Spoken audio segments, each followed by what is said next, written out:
Let's try this one more time. Let's see if it works. Maybe I got the photo. Maybe I've got the picture working this time. Please let me know if you see it working, and maybe this will be a better experience. And I'll go through that one more time. And as I mentioned before, this will be video one of two. Actually, at this point, two of three, because the first one did not have the video showing on your screen, apparently. And let's see if this works. If it does, and if the sound is right, we're going to get right on started. And I want to mention a few things, and just for about 10 minutes or so. And then, okay, Tommy says video and audio and good, and Tommy is on YouTube. And then C. Ferguson is good on YouTube. And Nicole Higgins, hey, Nicole, yeah, video this time, LOL, good, outstanding. So let's get started. Let's get this party rolling. And then I'm going to, again, go offline and study for about 2 more hours and then come back and do another video with more about the virus issues today, of which there are many. This is exploding, as everybody can see. A lot of people are starting to realize this is that those of us who were talking about this in early and mid-January are not crazy, unfortunately. So here we go. Let's get started. Hey, Anne Marie in New York City. I just was getting some messages from Maura Moynihan in New York City, and she said most of the people there are not even wearing masks, by the way. She's still stocking up on food. She already bought a lot of masks, and she got hers earlier on, so she's good to go. And she also bought the water filter that I recommended, which was the cat. She sent a message hour or two ago saying that she got that. Let's talk about quality equipment. You see how much hair I've got on my face? Not very much, right? Because I like to save money. I don't like to shave if I don't have to shave, and I also like to save time. But you know, razors are expensive, and it's time. And if I have to go meet people, of course, I'm going to shave to be polite. But if I'm here in my office and just working and studying all day, or exercising and running around with my dog, I don't need to shave, right? My dog doesn't care. But today my dog was sick. Barney was sick, so I took her to the vet, and I put my mask on and my gloves on, of course, and long sleeve shirt, of course, is another form of body armor. And just this little bit of hair would not allow my mask to seal, so it would not seal even with that little bit of hair. I was having We've had a little bit of leakage actually with that. No matter how much and that's not much, right? But my military M50 mask that I was using in Hong Kong for 6 months of fighting, it would seal very well. Okay, hello in Alabama, Judy saying looking good, and hello Connie in Northwest Florida. So you can see, good, it's working, and so let's talk about that. So I'm actually looking around for razors. I've learned through time to, cheap is expensive and expensive is cheap, right? Well, sometimes. For instance, I'm looking at these razors to get a good razor to save. I want to get one razor that works for the rest of my life. And I don't want to do the, Theodore leather strap razor, right? I want to get, which actually are the best, I think, by far. But I mean, that takes time too. But last time I got a razor shave like that, well, that wasn't Kashmir, but one time I did that in Kashmir. That was Kashmir, northern India, where the war was going on. Anyway, but I'm thinking about getting one of those Brown Series 9 9290 cc's. Those are $300 for this razor, for an electric razor. And I don't like to go electric either, but if it saves a minute every day and it really gets a close shave and my mask will seal, that adds up. And if it doesn't break, right? Anyway, let's talk about that real quick, because right now we're at war with this virus, and I want to hammer home a point to make sure you get the right stuff, because getting the wrong stuff to save a few bucks here or there, or thinking that a lot of bucks saves money, a lot of people know that's untrue, but I want to hammer it home to myself as much as anybody else. I mentioned before all these can openers I went through in Thailand to try to get a good can opener. These things just don't open cans well.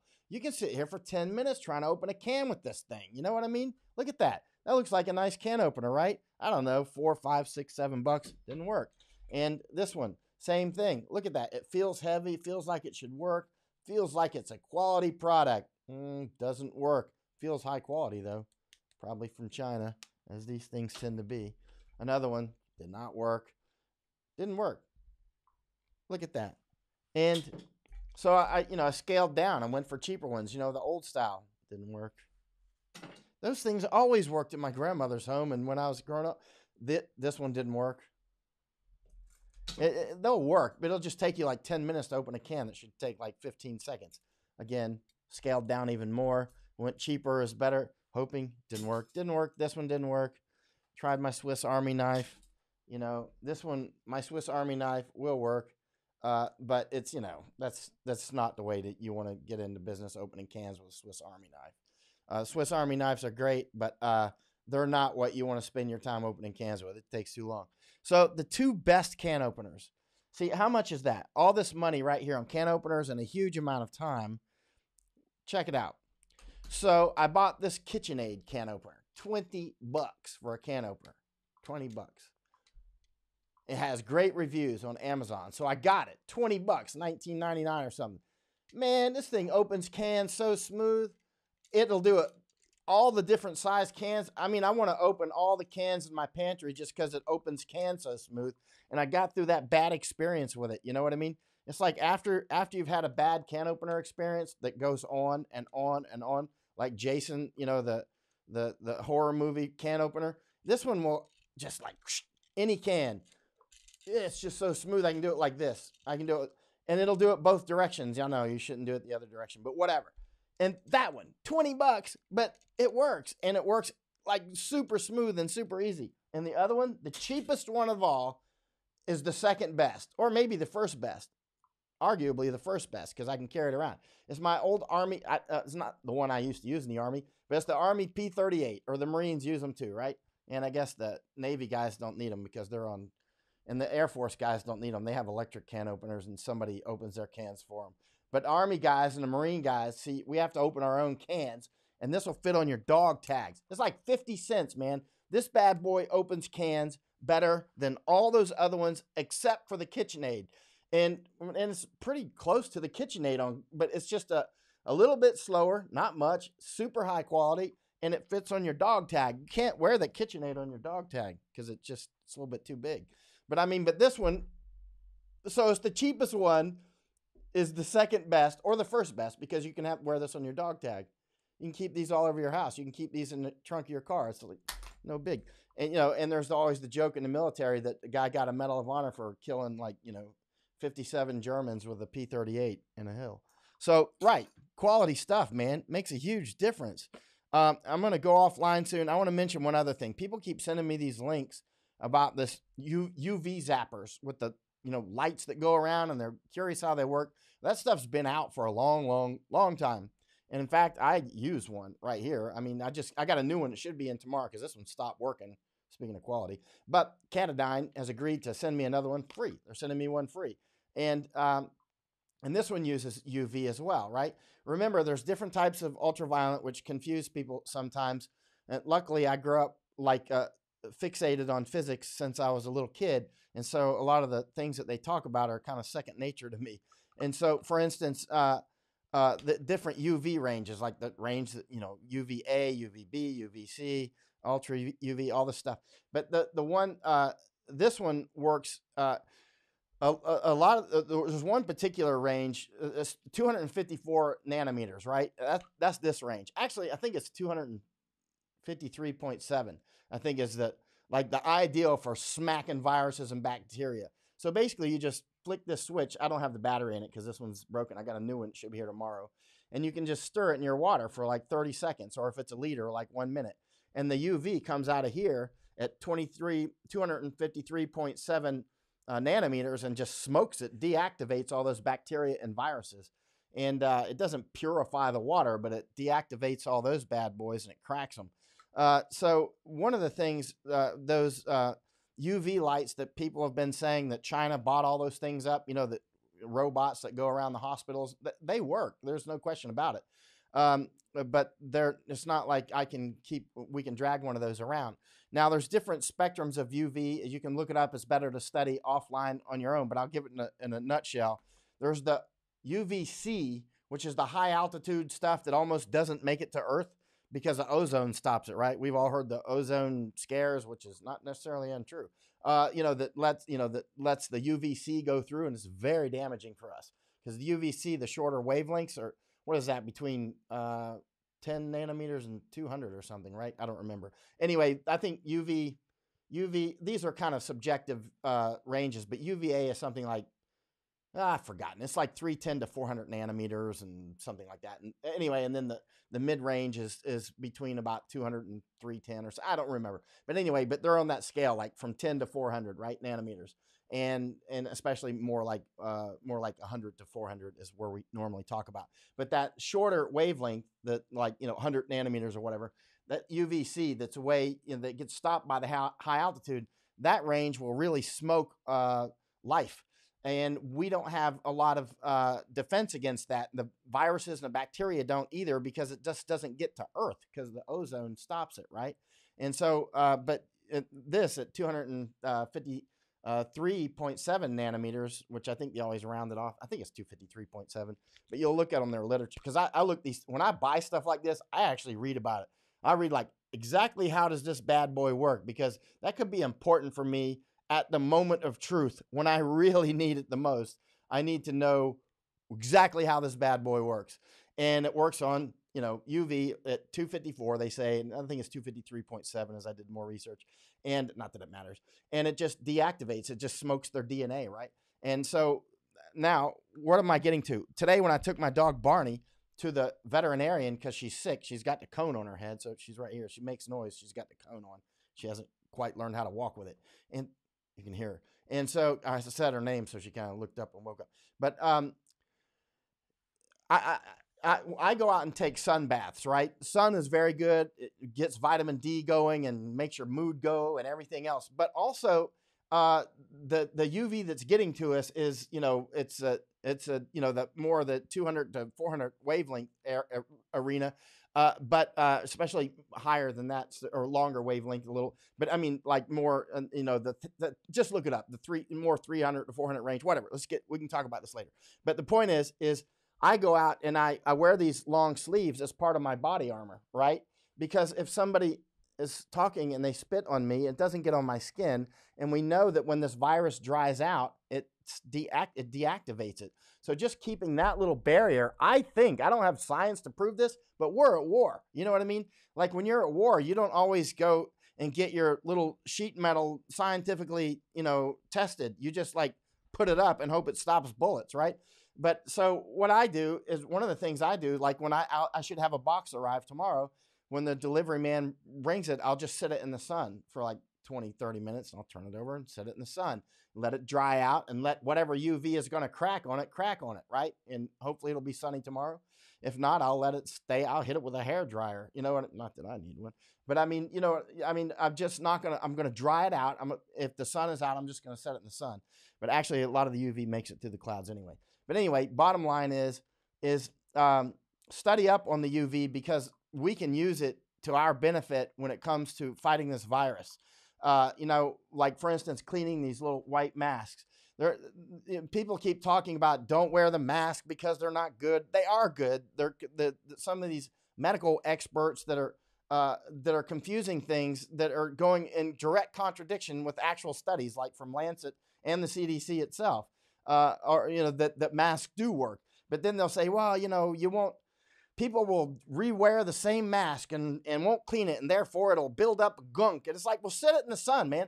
It's like they talk down to us as if we're too dumb to realize you should not use toilet paper twice, right?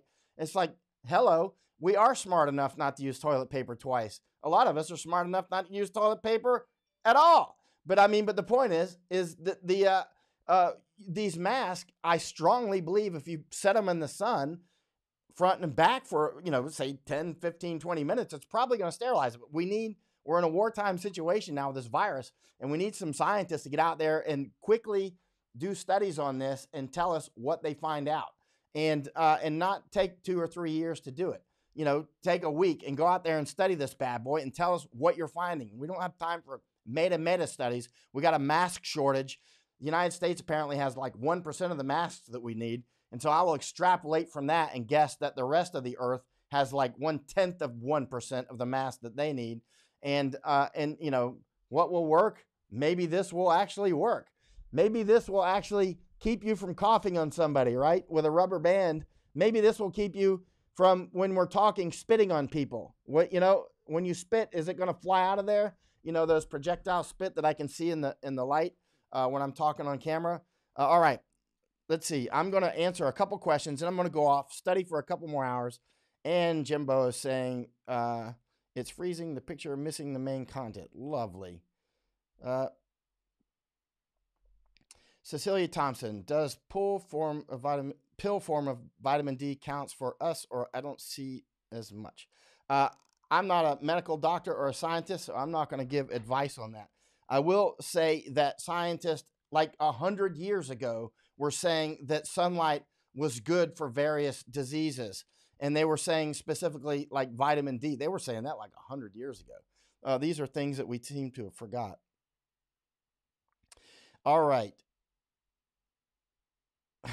Lois says, oh my God, Michael, no toilet. I was in the Army. I've learned how, listen, why do you need toilet paper? Use like a Japanese toilet, use like water and stuff like that. Water is much better. And then clean, wash hands. I wash hands like crazy. I don't use all that. You know how much of that sterilizer that I bought due to this situation? Zero. I bought zero hand sanitizer. I'm not going to buy any. People are fighting over that. Did you see those articles today? Like you can go to jail or whatever for 7 years in Australia for people like smuggling hand sanitizer. That's what it's come to. I don't need sanitizer. I use soap.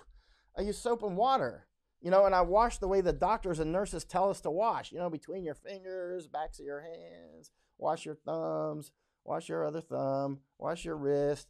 Listen to how they tell us to clean our hands. I've put the videos up, in 20 seconds. Or I do more than that. Sing happy birthday a couple times. I wash my hands so much. And another thing I do is I go out, like today after I left the veterinary office, have my mask on, have my latex gloves on, have my long sleeve on. Not this one. I'm wearing this one. This one does not leave my house. This one stays right here. I put it on when I come to talk. Come to talk on camera now. It doesn't even leave, right? So it's always clean. When we finish talking, I'll take it off and hang it up. And but the one that I wore to the veterinary office, all that clothes, sat it out in the sun, and then it's going to be washed tomorrow in the laundry. But I got home, took it off, sat it in the sun, everything. But as soon as I left the veterinary office, I went out and went around in the sun to let myself, if anybody accidentally, all the veterinarians and all that were wearing, the mask and everything. But, if I touched anything, I had my gloves on. But I went out there and I turned around in the sun, took time, and, just to let myself dry out just a little bit more. I don't know if scientifically that works, but you know what? I would strongly bet that it does, actually. And we need scientists to look into that. And so, sorry, that's my dog, Barney. She's got the cone on her head, and she doesn't know how to walk with it. So, Viv Milner, totally agree with you. Tina, in your comments going up, but you're responding to okay.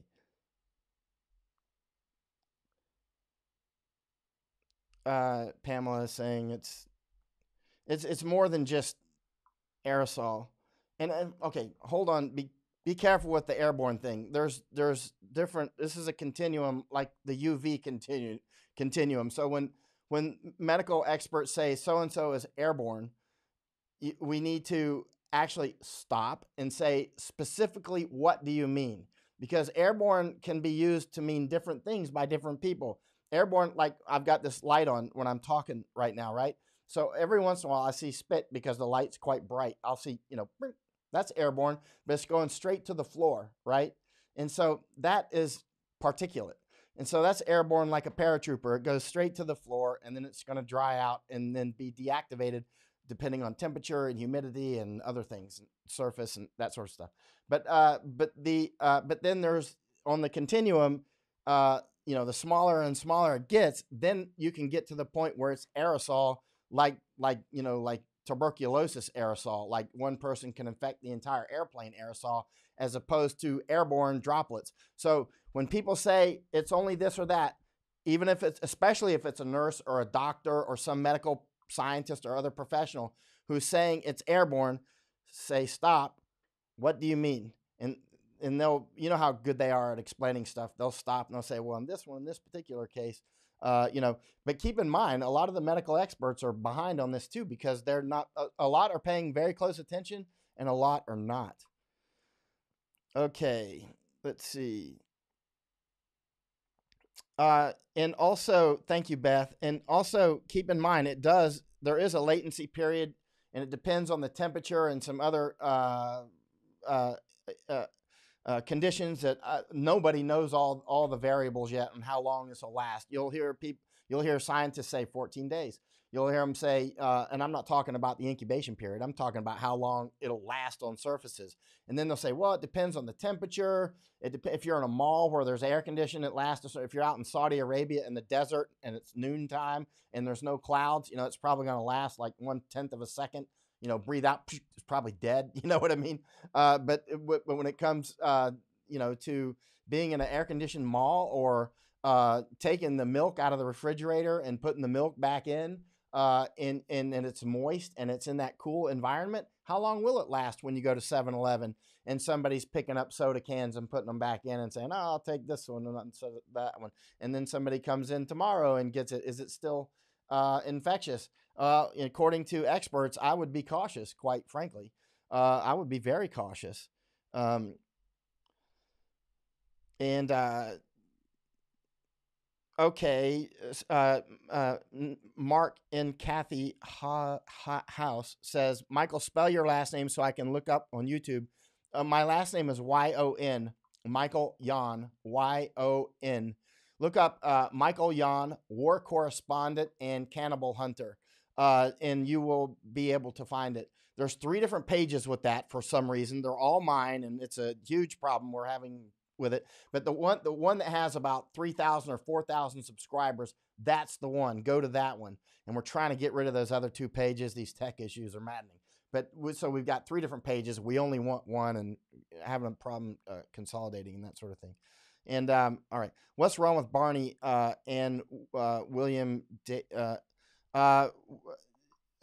She has the doctor says she has cancer today, and I was very sadly, but it doesn't look like it's a big deal. So I've got medicine that I'll be giving to her, and she has to wear the cone on her head, and so I have to keep her in quarantine now because she can spread it to her friend. She's got a dog that's a friend, and so the veterinarian told me to keep her quarantined. Uh, okay, Sheila says, "Isn't the flu airborne?" Keeping in mind, I'm not a medical expert, so I'm going to tread very cautiously here. There are different types of flu, and there are many different sorts, and so we have to take. You're probably talking about the seasonal flu, and you know what? Let's leave that to doctors and other medical professionals to answer. Mark Steppenbeck, anything new on fecal cross contamination? There's some interest in how so many Diamond Princess ended up infected. Theory is that food handlers didn't wash hands and transmitted that way. I don't know. We're going to have to listen to the experts. Actually, I was only going to come on for about 10 minutes, and I want to study for about a couple more hours and come back on. But let me try to answer some of these questions very quickly, and then there's some things I want to study about today's situation before I say anything. But I'm watching very closely. This is all I do 7 days a week, is watch this issue because it is very serious. What Beth is saying, what water purifiers do I use? I use the Katadyn pocket filter. Oh, it's right here. I've had this bad boy since at least 2002. This is what I used when I was cannibal hunting. Yeah, I went cannibal. I'm a great cannibal hunter if you ever want to go. But actually, there's been people that have offered me money, a lot of money, to take them cannibal hunting. I'm like, no. It was really dangerous. They're like, you can take me safely, and I'm like, actually, I'm lucky to have survived. And and but yeah, this is the water filter I use. It's a Katadyn water filter, and I used this in Iraq war for a couple of years. Actually, a lot of times we had bottled water, but there was other times when I was out in places like up in Kurdish region or out with Yazidi people, or I was staying away, not with the army or Marines or whatever, and I would be out alone, so I would use this bad boy. And sometimes I would use it when I was with the military as well. And then I used it in Afghanistan for a couple of years because of my 2 years in Afghanistan. I spent a year alone. I spent a year out with alone, not with military. A lot of people don't realize that. But so actually, this serial number, I sent that to. It's not really a serial number. I sent that number to Catadine last week, and I asked them, what does 2301 mean? And they say that means this filter was made in the 23rd week, if you can see it, if it's autofocusing, of 2001. So I got this filter apparently right after it came out, and that was when I started my incredible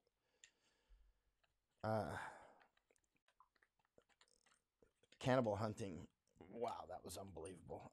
Now, this bad boy will not filter out viruses. Now, for instance, in North America, we don't have many viruses in the water. And a lot of the places I'm at, there's not many viruses.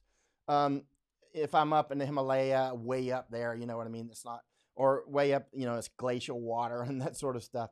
But now, if you have an issue, for instance, Hurricane Katrina, and which you saw what Katrina did, completely just wiped out New Orleans. It's never recovered, actually. And you see, look at the photos of Katrina or videos, or if you were there, I'm glad that you're still alive if you're watching this. But you see the water was everywhere. So that means all the sewage water, all the fecal matter, everything was in that water. And that's where you need a bad boy like this to get everything out that you can get out. And then after you put after you put it through this bad boy, normally you don't need to hit it with UV after that, because normally if you're like in the Appalachians or Rocky Mountains or somewhere else, you don't actually need to hit it with UV. You know what I mean? But because we don't naturally have a lot of those pathogens, and this is going to get almost everything out anyway.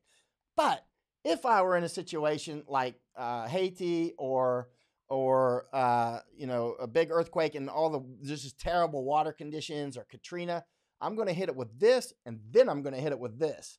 And so I'm going to hit with both. I'm first going to hit it with this, but that's a rare situation. In other situations, I use this UV filter, or not filter, but UV. It's not a purifier. It's a antimicrobial, right? I'll use that, and it's got these two sensors right here. See, once you press this button, these two sensors will complete a circuit when you stick it in the water. So you stick this bad boy in the water and you stir it, and the water hits these two sensors on each side. See those metal sensors? And then it turns the UV light on. And so, but like if I'm at a place and I think the water's clear, but I'm not sure. Let's say you're in Mexico and the water looks pretty clear and you don't have your Catadine with you, take this bad boy and stir it. Even bottled water, like bottled water that I buy in some countries, I will use this on. It's already filtered, but I'll use this even on bottled water. Keep in mind, if you're going to use a filter like this, a Steripin, you can get them on Amazon or whatever. I should have a new one tomorrow because this one broke. If you're going to use something like this, make sure you read up on it and really how it works.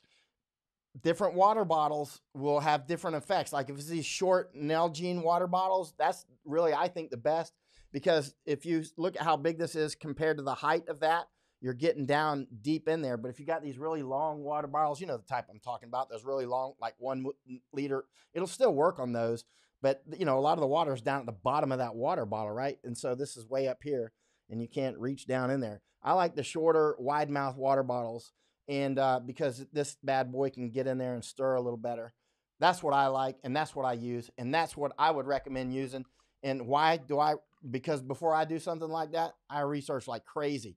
And everybody that knows me much knows that I can be like Rain Man when it comes to making sure I don't get a waterborne disease, because I hate waterborne diseases. And you know what? I don't get them. I've seen other people get them a lot, but not me. And another thing that you can do if you don't have any filter or anything like a pure, like a antimicrobial, like any pills or whatever, you can take those plastic water bottles, the clear ones, strip off any of the plastic that's on like a water bottle, and just sit that bad boy in the sun filled with water and orient it, the proper angle so that it gets the most sun, and just leave it out for a day. If it gets a day of sunlight, the amount of UV that comes through, I mean, unless you're up in Norway, up by, or near the North Pole, you're not going to get as much sunlight. But if you're down like where I'm at in Thailand or Florida or Hawaii, you know what I mean? You would have to. If I were up further north, I would want to keep it in the sun longer. I'm just guessing. That's not based on any science. That's based on me reading basically container loads full of physics books since I was like 8 or 9 years old. So and I'm not a physicist. I'm just saying. All right. Tina says, I cough and sneeze inside my shirt. Just pull the neck out and keep myself. Yeah. Or a lot of people will use the elbow. A lot of doctors will say, worst case scenario, you don't have anything to do, hit your elbow. And that's another reason, wear long sleeve shirts, in addition to looking cooler. But I mean, this is, I'm strongly believe this is a barrier against this virus, because when people spit, we're not looking, we know there's no 100%, like when we wear this expensive body armor and combat and stuff, sometimes bullets go through helmets, right? Sometimes they go through the body armor, you know what I mean? But generally speaking, it's much better to wear body armor when you get shot than not. And it doesn't do much good to put the body armor on after you get shot. So you need to I wear long sleeve shirts. I wear a good mask. I wear my, I showed it earlier, wherever it's gone now.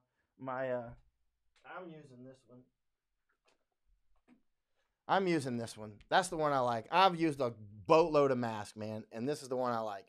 I'm not saying the other ones aren't good. Actually, the best one is my military M50 mask made by Avon, right? That's the best. That bad boy's great. But it's a big military mask. You know what I mean? It's giant. You don't want to be carrying that around all over the place. But if this gets really, really bad, I'm putting my military mask on. If it gets to the point where they're like, hey, man, this thing's down to like, tuberculosis level mutation, you know what I mean? That's really spreading that level of airborne. I'm going military mask and I'm like sitting in the sunlight all the time. Right. Yeah. Ewan is right. You can count on Ewan's comments. Every comment he ever puts up is always accurate. Whether it's complex stuff or just simple, like which filter I recommended. Nicola Higgins, poor Barney. She's doing fine. She's sitting here sleeping now. But if I say her name, she might wake up. But she didn't just wake up. Barney's my dog. Okay. Michelle Witzel is saying, do you recommend we start intermittent fasting to 1, ration food supplies now, and 2, be better prepped for days and weeks ahead? I've been thinking about that. I want to fast just because I like to fast, but actually right now I want to keep my fat just in case. You can say 6 dozen here, half dozen, whatever, you know what I'm saying? But if I fast now and lose my fat, I still got my food here. But the difference is, if I leave home, I can't carry all my food with me, but I can carry my fat. That's one thing I like, having extra fat. I got huge. All I need is my water. You know what I need? I need my water. I need clean water, and I need my fat. You know what I mean? And I can go easy 20 days with no food. I've gone 20 days with no food before. It is no problem. I can do it 10 days. It's like that. I can go 10 days with no food, and it's like a joke. But I got to have my clean water. And so make sure you got that. You can't, clean water is non-negotiable.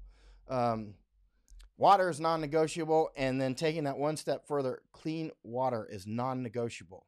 You got to have it. Rachel says, looks like you're aware I can only see you on one YouTube and not live on all of yours. Yes, because I turn the other channels off. I'm trying to get everything on one channel on YouTube. The other channels, I don't even want those channels, and I'm having a hard time getting rid of them, and we're having a hard time. I've had somebody looking at it. Maureen is saying spell Catadine. It's with here, I'll put this whole, I don't know if you can read it. But there it is. Wait, let me get the light right. There you go. Wait, it's not autofocusing. Katadyn. Catadyn. Katadyn. Catadyn. It's a Swiss company. You can get them on Amazon. I think they're sold out, actually, probably because I keep telling people to get but every time there's a hurricane or a typhoon or an earthquake, I'm saying get Catadyns, because this adds up. A lot of people, I don't get any money off this, obviously, because I'm not putting links up or anything.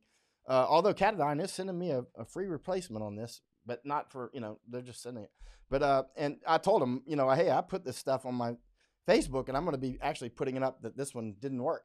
I mean, it did work for a long time, some years, and then it just, I was testing it recently because of this and not working. So anyway, I should have another one tomorrow. But Catadine, and this size will be good for a small family. I mean, they say this is good for 1 to 3 people, but if you got some kids, it's good for a lot of people because you can make the kids do it all day long and just tell them it's fun, right? And then they'll catch on sooner or later and realize it's only fun for like 10 minutes.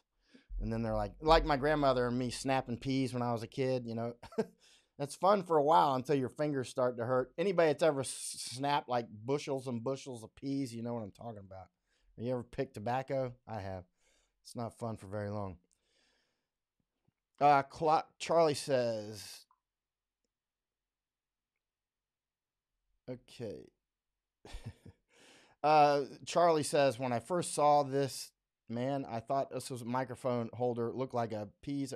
Actually, this is a Shure SM7B, right? This is the one that Michael Jackson used, I think in Thriller. And this is the one that a lot of the top podcasters and stuff use. It's not that expensive. It is expensive in some ways. It's $300 or $400. But like, you know how I am on can openers, water filters. Just get the right one. You know what I mean? This bad boy will probably last the rest of my life. And I'll never need to change it. It's a great microphone. There are other ones that are just as good that people pick for whatever reasons. But this is the best that I could find for my voice and situation. So that's why I got it. But yeah, Catadine is the filter. And is that an Austin Powers pump? It doesn't work like that. Let's see. Catadine. Yeah, all right. Let me, on the cannibal thing, where can we find more stories? Gina Thacker says, where can we find more stories, info on your cannibal hunting? I have searched, but can't really find any info. I haven't put much up. Vice asked me to write something about it years ago, and I published something about it, but it was just like 1/10 of 1% of what happened. It was the most epic story of my life, actually. And people that have followed my war work and other things realize that I've had somewhat of an interesting life, to make it an understatement. But the cannibal hunting was like, there's all this war stuff, and then there's the cannibal hunting, which is like order of magnitude higher on just incredibly interesting stuff.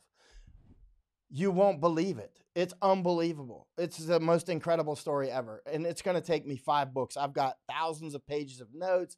I made thousands of photos, about 800 or so, 700 or 800 photos and videos. I tracked these bad boys down all over the place. One cannibal from Houston, I tracked him in India. He tried to kill me, but he missed. He's dead now. I didn't kill him, by the way. But anyway, he's dead. But I tracked him, and a very interesting guy. Beth Crawford says, I'm in the Appalachian Mountains. A lot of good, clean water up there.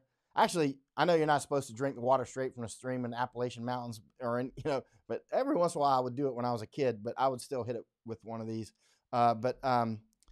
But yeah, I mean, I would go like up in Cataloochee and up in catch crawdads and that sort of thing. Let's see. Okay. Let's see. Here's a question, Mike. Not to change the subject, but do you have enough knowledge to address at some later date the topic of Libya and Haftar and what the hell is going on? And the answer is no. No, I don't. I did not go to Libya. I did not go there during the problems. I've never been to Libya, and I haven't studied it sufficiently. I haven't studied it sufficiently enough to know. Alan says, take a drink every time Michael says bad boy. Do I say that often? And let's see. Yeah, Victor is saying, believe me, the groundwater was black in New Orleans after Katrina. New Orleans is pretty low to begin with. It's sea level. You know what I mean? It's going, I mean, you're going to have all kinds of water problems there. Ewan Kitmoon says, I'd suggest intermittent fasting now to gain experience in going without food while I'm still relatively comfortable. Actually, that's a smart idea. if you've never done it before, this would be a good time while you still have plenty of good supplies. So that, because if we get to the point where we need food because we can't get food, we're probably in a much larger ecosystem of stress than just it's time to go fasting for autophagy or something, right? We're probably in a pretty serious situation. So it would be good to, like, I've gone without food many, many times. And I'm not talking about just Green Beret training or that sort of survival school or whatever. I'm talking about just like, oh, so many times. But like cannibal hunting, sometimes I would have to go without food. Not usually like 2 or 3 days, but certainly missing entire days when I'm out in the jungle and that sort of stuff, or hiding out waiting for them and midnight and raining and all that crap. And or I don't want to be seen. Like, I'm just out there hungry. You know what I mean? But now, and sometimes I'll do it now just to get into autophagy and other reasons. But now, like for me to go 5 or 10 days with no food, that's like other people skipping breakfast. That is absolutely nothing to me. 10 days with no food, that is a joke. And I won't even notice it. And you can do that too. I would, if you've never gone 24 hours without food, do that one time. And then, and you'll be like, hey, that wasn't hard at all. I'll give you an idea on how to do it to make it easy. Eat a nice meal, your last meal of the day, let's say dinner, arguably, let's say you finish at 7 o'clock, right? Eat what you want to eat. And then don't midnight snack. And I like the midnight snack too, but don't do it. Drink all the water you want to drink. Don't drink any coffee and stuff at night if you're trying to sleep, of course, unless you're one of those people that coffee puts you to sleep. And then in the morning, most people are not hungry in the morning. So just go ahead and skip breakfast, which we were warned not to do for all of our childhood in America. And then if you start to get hungry during lunch, just remember that hunger goes like this. It doesn't usually go like vertical exponential function hunger. You know what I mean? It goes like it goes like that. And so if you just get through any peaks, you'll be fine. But if you have any trouble at all at lunch on eating, just talk with people, and when you're talking, it'll take your mind off of food, and then before you know it, it'll be like, I'm not even hungry anymore. And then let's say if you finish dinner the day before at 7, just go ahead and at 7 then have a dinner, and then you know what I mean. And now you've actually gone your first time with 24 hours without food, and you'll have found it's pretty easy actually. And then your confidence goes up. Now you're like, I thought I couldn't go without breakfast, lunch, and dinner. But actually you had dinner the day before, and you'll have dinner now. You just do it after 24 hours just for that confidence builder that you went a full 24, right? And then the next time you get ready, then say, next time I'm going to go 30 hours. And you're going to see, oh, that wasn't bad. And you know how to do this. And then the next thing you know, you're 48. And actually you'll find it's not really tough actually, but the first 3 to 4 days is when some people can have some turbulence, but a lot of it's just psychological. Like, it's time to eat. Everybody's eating, so I should be eating now. It's just a habit. Unless you're really super low body fat or you got like type 1 diabetes.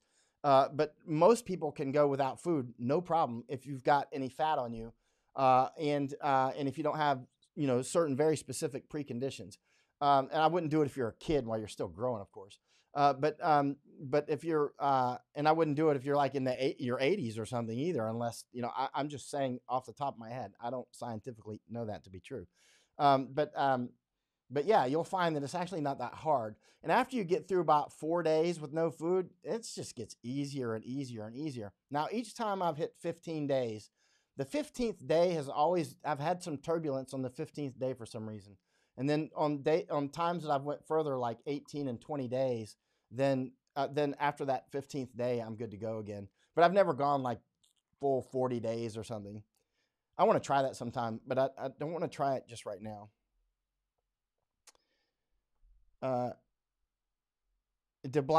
Anne Marie saying, just saw a news update. De Blasio is asking sick people to stay off the subways here in New York City if you're sick. And Maura Moynihan just sent me some messages earlier tonight. She's in New York. She was on the subways, and she was like, nobody's even wearing a mask except for her. And she was just down. I think she was at CPAC, wasn't she? Numerous of my friends were just at CPAC, and all of them were saying nobody was wearing masks. And I was watching some of the videos from CPAC. I'm like, look. None of them. I was looking for some of my friends. I was like, none of them are wearing masks. And actually, I saw some of my friends. I saw Gordon Chong doing an interview with Simone Gao. I don't know Simone, but I communicate with her, but I've never met her or anything. But and now at least one person at CPAC apparently has tested positive with the virus. Um, Mark is saying, excellent point with catadine and UV light. Filtration is great for third world, but the fact that there are not many viruses in surface water, always worried about this when we are sending these filters out to rough areas of the world. That's why I got the best, man. I don't mess around. We're talking water. Water is something you need every day, and water is something that kills people.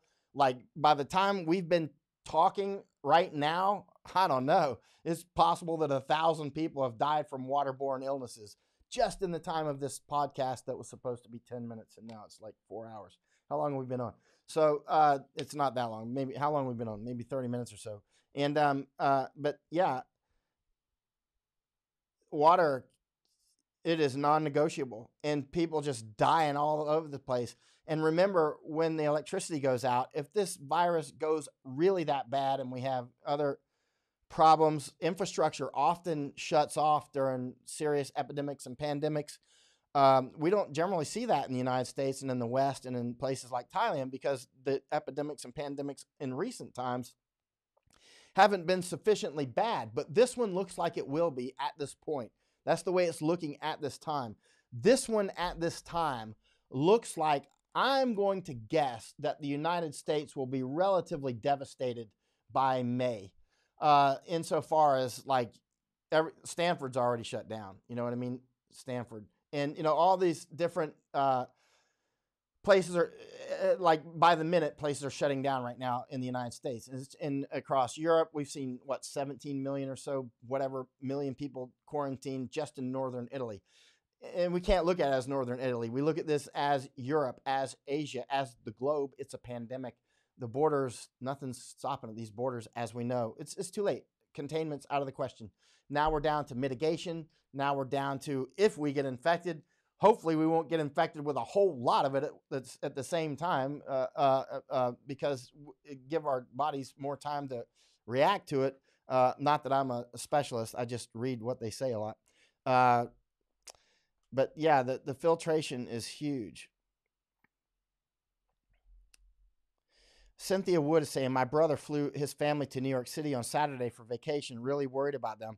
They should really stock up on water. No joke. If you're in a place like New York City, and also look at getting like a compost toilet.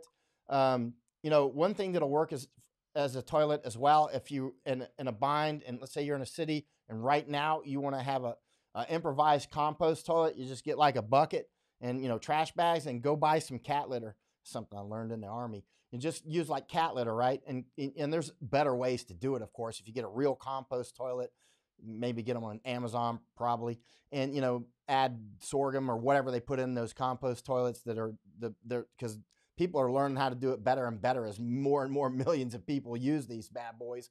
But in the Army, we would just use, like, if you're living in an apartment, you can't use a shovel or an entrenching tool to dig yourself a hole and into your neighbors below and go into your, through your floor. It's not going to work out too well. But if you get one of these big buckets and you can get a noodle, those noodles that the kids swim on in the pools, you take a noodle and you cut the noodle, and so that you can lay it over the lip of the big bucket. Those big buckets are like 10 gallons or something. You get one of those big buckets and you put the noodle around there, and that makes a little improvised toilet seat, and you can put cat litter in there or whatever, and it's very effective, and it's super cheap, and then in case your water goes out, then you won't have a problem. And as you know, in some places, if the water goes out, you can still flush your toilet if you have your own water, right? Which I've got so much water, I could flush my own toilets for a long time. But at the same time, sometimes then you can't flush because the system doesn't work anymore. And so you can't flush. It doesn't matter how much water you got. You just won't be able to flush, in which case you need to improvise a toilet. Look up, if you don't know what a compost toilet is, look on Amazon now, and just not Amazon, look on like YouTube. YouTube University is what I call it. Look on YouTube and look up compost toilets, and or emergency toilet or something. People use them in motorhomes and stuff. They're super effective, and they don't stink up the place if you do them right. And so cat litter will work, kitty litter, that sort of stuff. There's many ways to do it. Who makes the UV light? Different people make the UV lights. This one is made by Catadine. You can get these on Amazon too. Sterapin, this one, they don't make this kind anymore. Right now they make one that's called Sterapin Opti. That's the one I have coming tomorrow or today. Now it's today. Hey, today's my birthday. Today's March 9th. Happy birthday to me. Hey, so when I'm singing my birthday, I can sing happy birthday to me while I'm washing my hands.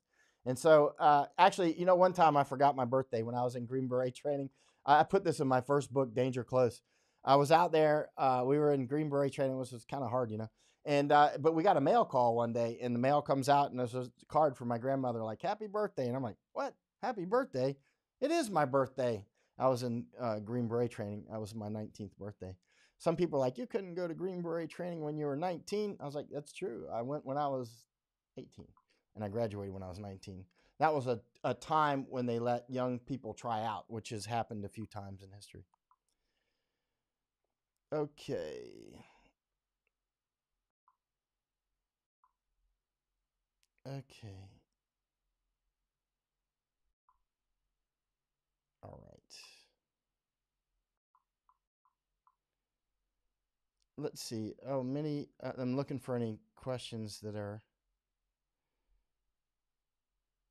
I can actually answer. Okay, Cynthia is asking. So, Cynthia Wood, um, does anyone know if you develop immunity to the virus if you catch it and recover? That's a big question that you will see the researchers talking about like 100 times a day right now. It's a big question and it's unknown. Um, am I wearing am unknown, but it looks like you probably can, but I'm not an expert. I'm not going to give my opinion other than experts are giving their opinions now. And they seem to be a little confused. They're not sure yet. That's one of the things I see a lot of people. There's certain people that I like to watch on this. One is Steve Bannon on War Room Pandemic. He's doing a great job because he gets experts together on economics, on medicine, on political strategic issues and that sort of thing. So he's like a fusion cell on that, if you know what I mean. And then there's other ones. This one, Peak Prosperity, a guy named Chris Martenson, he does a great job as well. He's a pathologist, but he's no longer practicing. But he goes on his way of explaining it, which is quite effective. He's a good teacher. And then there's this British doctor. What's his name? Is it John Campbell? I've watched hours of his stuff. I like the way he explains stuff. And he's a good teacher. His name's John Campbell, I believe. He's an English doctor. So those are three right there that I like to listen to. But they're all getting it from their different angles, which are all valuable. And I have my own angles. Like I don't see any of them talking about, for instance, water or the ins and outs of masks. And so I've got my own. We've all got our little fortes that we can talk about.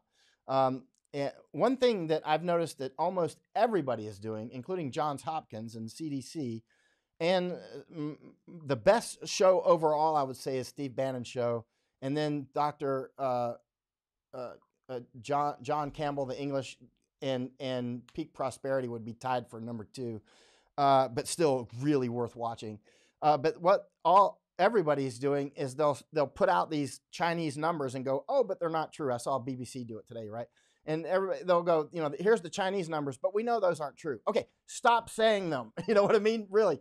And we see a lot of people trying to figure out what the case for fatality rate is. Like, here we go with Italy. Here we go with Iran. We don't trust Iran. Here we are with China. We don't trust China. But we're not really sure what Italy is on what they mean by intensive care. We don't know. Okay, stop. We're talking too much. We're trying to get calculations out of numbers that don't exist yet. We're trying to we're in a state of right now which gather as much information as possible, of which CDC has utterly failed on test kits in the United States. They say they're shipping out, 4 million or so now. How long will it take to distribute those and use those and get the results back in and crunch those numbers? 3 weeks? I don't know. But 3 weeks with something that looks like it's probably doubling every 4 days is kind of what it's starting to look like now. That's a universe of time. That is epic amount of time. 3 weeks is like, a lot of people don't understand exponential functions. And that's something that I see some people on Steve Bannon's show saying. I see Chris Martenson on, because he talks about economics a lot. So when you talk about exponential functions, which is something I grew up just studying physics and chemistry and stuff. So exponential functions to me are like, maybe that's why back in January, people like us are instantly like, oh, this is a big deal because we understand exponential functions. And I mean, I understand how exponential functions work quite well, right? And so, but a lot of people don't, and because people tend to think linearly, right? But there's a lot of things that work on exponential functions, whether it's money with interest, whether it's radioactive decay or virus replication or bacteria, whatever. There's a lot of functions in the world that use exponential, that are described by exponential equations, right? And those are something that are, if you don't know how exponential functions work, you need to like stop everything you're doing. And just in like a 10-minute video, you can learn a lot. You know what I mean? Like you can like triple your education on how this virus is working just by like a 5 or 10-minute video on exponential functions. That, I swear, I shouldn't swear. I grew up in the South. That's like cursing, right? But I promise, if you don't know anything about exponential functions, if you get like Chris Martenson, he's got some videos on exponential functions on peak prosperity. Go to him and just spend 5 minutes watching one of his videos and he'll explain exponential functions. And I promise you will know 3 times more about how this virus is going and why people like me and Steve Bannon. Steve Bannon's a money guy, right? He used to work for Goldman Sachs. He knows how exponential functions work. Chris Martenson's into economics and finance, and he was a pathologist. He knows how exponential functions work. Anybody that's been in business world, MBAs, all this stuff, they're super familiar with exponential functions. But it seems like 98% of even educated countries don't quite grasp how this bad boy works. And if you're a journalist who studied journalism but not much math or science, this all sounds like voodoo maybe. But then you said people like me back in January going, uh-oh, this looks like it's got an R naught of over 1, like way over 1. And I mean, a lot of people like me, even though I'm not a virologist or any of those things, I have studied these things so long that it's obvious. Like you don't need to be a military general to see like people penetrating the wire and getting inside your defenses, and it's the same with this virus. And you need to understand exponential functions, and then you'll understand why people like Chris Martenson, Steve Bannon, the Dr. John Campbell, I believe, the English doctor, is more civilized than us Americans. I love the way he teaches. He's a good teacher. And then and me, and all these scientists and all this and virologists, they're like, no, you don't understand. This is an exponential function. It's like, seriously, by April or May, this can be like completely shut down the United States in large degree. And don't tell me President Trump doesn't understand exponential functions. That man's smart. I don't care what people say about him. A lot of people say he's stupid. He's actually quite brilliant. And he's a math dude. He has been in business all of his life, big business, dealing in many billions of dollars, right? He understands extremely well how exponential functions work. His bread and butter at times will be based on those, right? So when he says stuff and it's wrong, I'm like, hey man, you don't have any excuse to be wrong because I know you're smart enough to know how exponential functions work. And right now, a lot of people are like, no, there's only this many, and it's like the flu. It's like, you obviously don't understand exponential functions. Talk to the hand. Go study exponential functions, 5 or 10 minutes, and your level of education on what's about to happen to America and Europe and what's just happened in Iran and China and why Singapore and Taiwan and apparently possibly Hong Kong have been clamping down on it a lot. They have really, like Taiwan and Singapore, you remember the Singapore Prime Minister about a month ago or so? He's like, hey, this could be tough. This is what we're going to do right now. He parachuted behind enemy lines on this virus, and he got out in front of it. And they got kind of draconian straight up. And now Singapore seems to have it under control. Meanwhile, America's about to get slaughtered. And because we haven't gotten, despite, Trump going, we put these travel bans on. No, we didn't. We did limited from Hubei province and a few other things. And, you know, I want to vote for President Trump on this next election, but there's a chance he won't be alive because he's out shaking hands with everybody. Him and Mike Pence, whom I like Mike Pence, there's a chance he won't be alive either because they're out going out to all these things, shaking hands with people, you know, people coughing and sneezing all over the place. And, you know, Mike Pence and President Trump are of the age that if they get this bad boy, there might not be any ECU, you know, and there might not, the best medical care in the world might not save their life. And so another very serious issue that the United States, India, Thailand, and many countries face now is pharmaceuticals. Huge amount. United States doesn't even make penicillin anymore. There's a huge amount of our pharmaceuticals come from China, and China is basically their economy has collapsed. We're probably almost certainly going to have pharmaceutical shortages coming up right when we need them the most.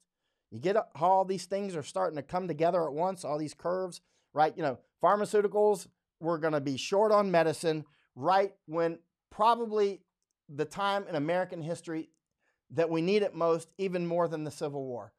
There's probably going to be more people die from this virus globally and in America than died from World War II. There's probably going to be more Americans that die of this virus than who died in the Civil War, right? And the Civil War was the most deadly war for Americans in American history, right? There's probably going to be, there were more Americans who died from the 1918 pandemic than from World War I or World War II. And so, so I mean, there was a huge amount of Americans died from that pandemic. And remember, our population was lower back then. And so, and we are no more prepared now than they were then. Now, caution, comparing this to our last reference point of a massive pandemic that got way out of control, which was 1918. Of course, that's like fighting the last war, but that's the only reference point that's within enough living memory that it's at least kind of fresh. It happened in 1918. Most of us obviously weren't alive, and those who were like, 2 years old. And actually that disease killed huge numbers of people under 30. Like most of the people that died were under 30. Most of the people in the 1918 pandemic, there was 3 major waves of that. The second wave was the worst, as is often the case. But most of the people were born after 1889. So it was being born between 1889 and 1918 was a bad deal for you for the Spanish flu. So we'll see what happens with this one. Remember, the second wave is normally the worst, and there's various reasons for that. One is on the second wave, which we will hit. There's not going to be a vaccine in time. So if you're pinning your hopes on we're going to have a vaccine, just remember we don't have a vaccine for AIDS yet, and 39 million people have died from AIDS. There's no vaccine for AIDS. There's no vaccine for SARS. Remember when SARS happened? This is really SARS-2 right here. There's no vaccine for SARS-1, and this is SARS-2. There's no, I call it the China plague or Wuhan virus. I'm not going to call it COVID-19, which is what World Health Organization calls it that, but they're puppets of China. There's not going to be a virus for this anytime soon, if there is, even 10 years from now. We don't know. And, we've just announced we're going to put, $8.3 billion into the CDC. Seriously. CDC just failed us utterly. We don't even have enough masks. They've had since 1918 or whenever they formed. They didn't form in 1918, but we've had since forever to have enough masks in the United States. We have less than 1% of the masks that we need now. They're not prepared. They're not prepared to do testing. They have already lost the D-Day. They've already lost basically D-Day. The virus is, it's parachuted into Washington at this point. You know what I mean? We're going to have to deal with the outcome, and that people that don't quite get that are like, why are you causing panic? It's like, I'm not panicking. Why would I panic? I got all kinds of food. I got my Catadine water filter. I can go 20 days with no food, no problem. I spent years on wars and combat and stuff. I'll just sit here and meditate. You know what I mean? I'll be completely fine. But a lot of others will not. Let's see. Bruce says, I'm 66 in New York, have emphysema and some minor heart issues. I'm concerned that this is a swan song for senior citizens like me. Yeah, it can be very bad, including one of my relatives was just diagnosed with something very serious, and this at the wrong time. And so people that need surgery and other things. Our hospitals in the United States, the chances that they're going to be overwhelmed soon are dramatically high. Like count on it. You know what I mean? I would say 98% chance that the U.S. hospitals will be easily overwhelmed by May. And I'm being conservative. I'm just looking at the numbers, looking at the what appears to be the a range for the R naught on this. Uh, I'm saying by May, our hospitals, the chances that they're not going to be overwhelmed are small. The chances that they are going to be overwhelmed are huge, and I would count on it. So I would count on, if there's any medicines that you need that are prescription, that are life and limb type stuff, you better get them right now. And also, if there's any elective stuff that you need to get it now. Aaron, I think, is saying the price. You're probably talking about the price on that water filter, $370. That's probably about right. Okay, and then Sally Young is chill out, way overblown. Yeah, don't go shopping, Sally. Just chill out and have fun.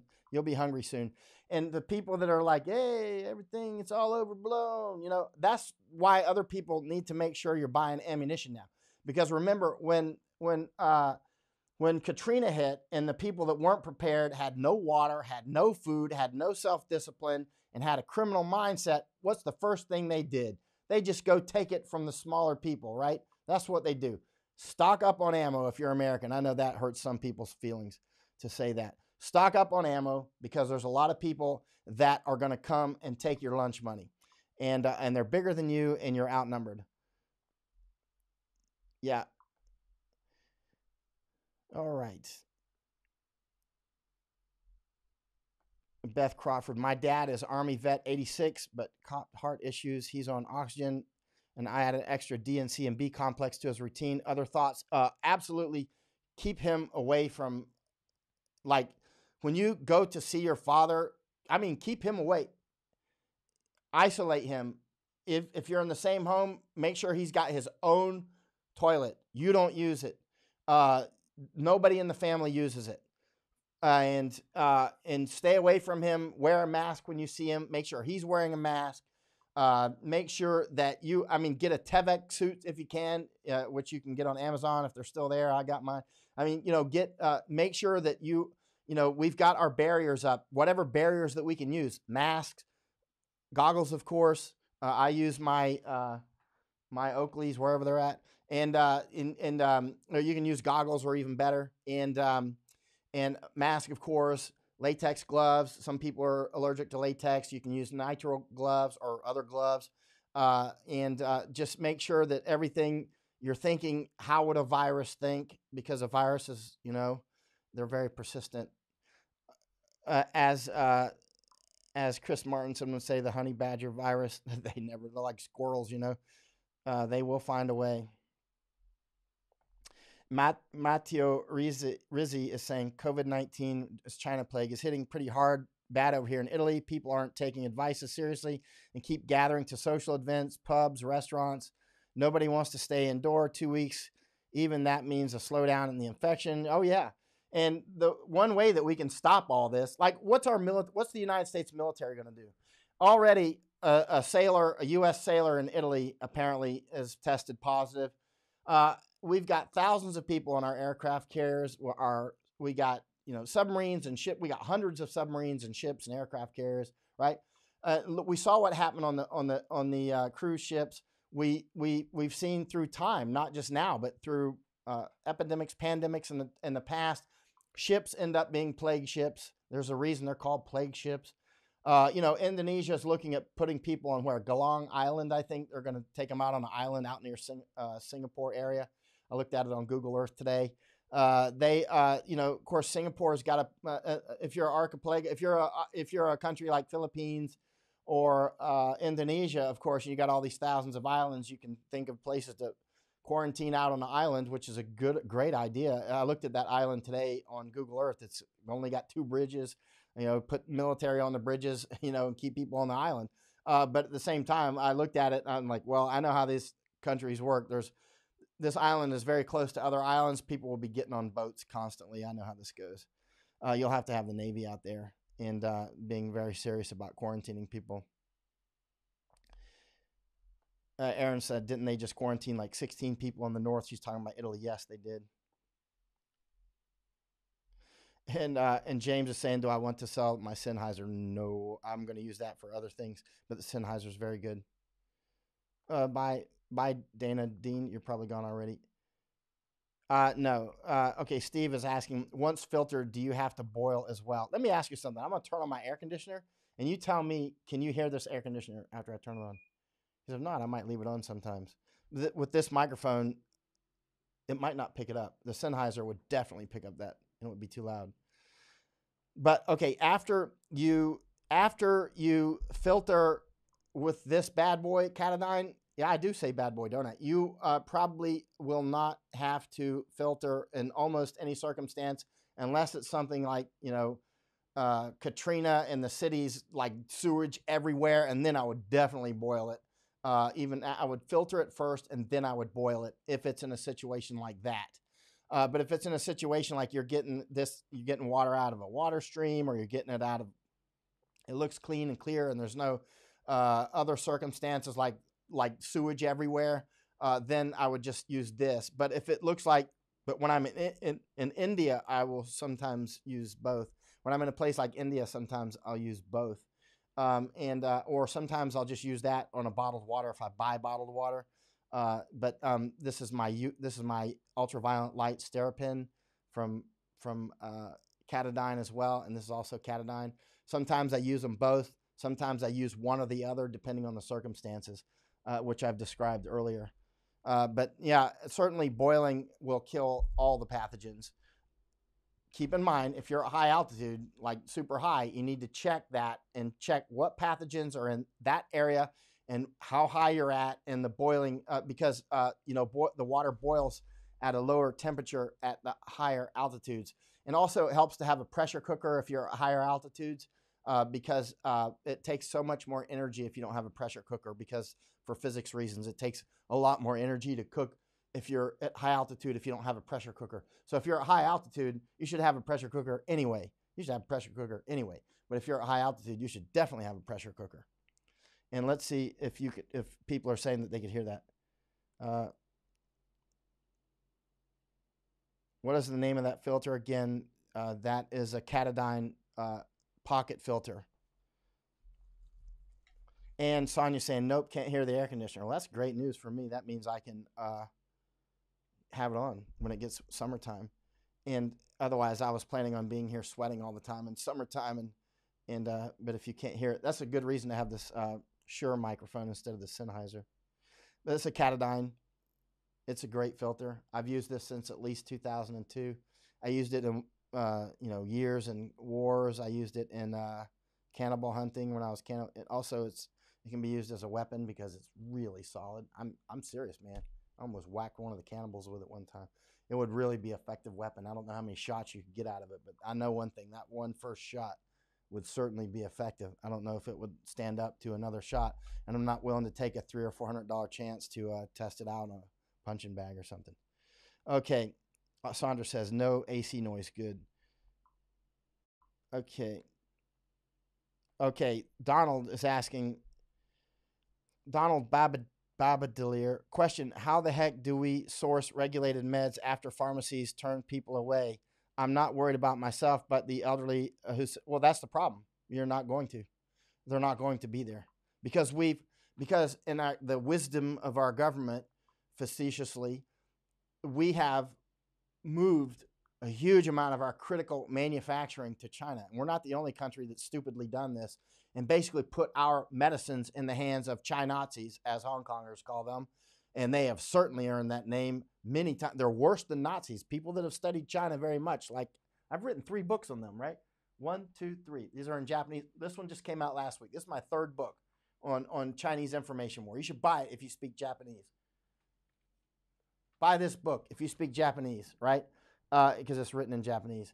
It's my 3rd book on information war. That's me when I was more handsome in Iraq war, right? So I've studied China for a long time, and they are worse than Nazis And there is no exaggeration in that. There is no bad comparison other than Nazis could never live up to how bad the Chinese were. And the Nazis were obviously incredibly bad. They were as bad as they could be. But the Chinese Nazis are worse. And they are quite bad. And so we have outsourced our medical America doesn't make any penicillin. All penicillin in the United States. There's a good book that I've been reading, I've been studying actually more than reading.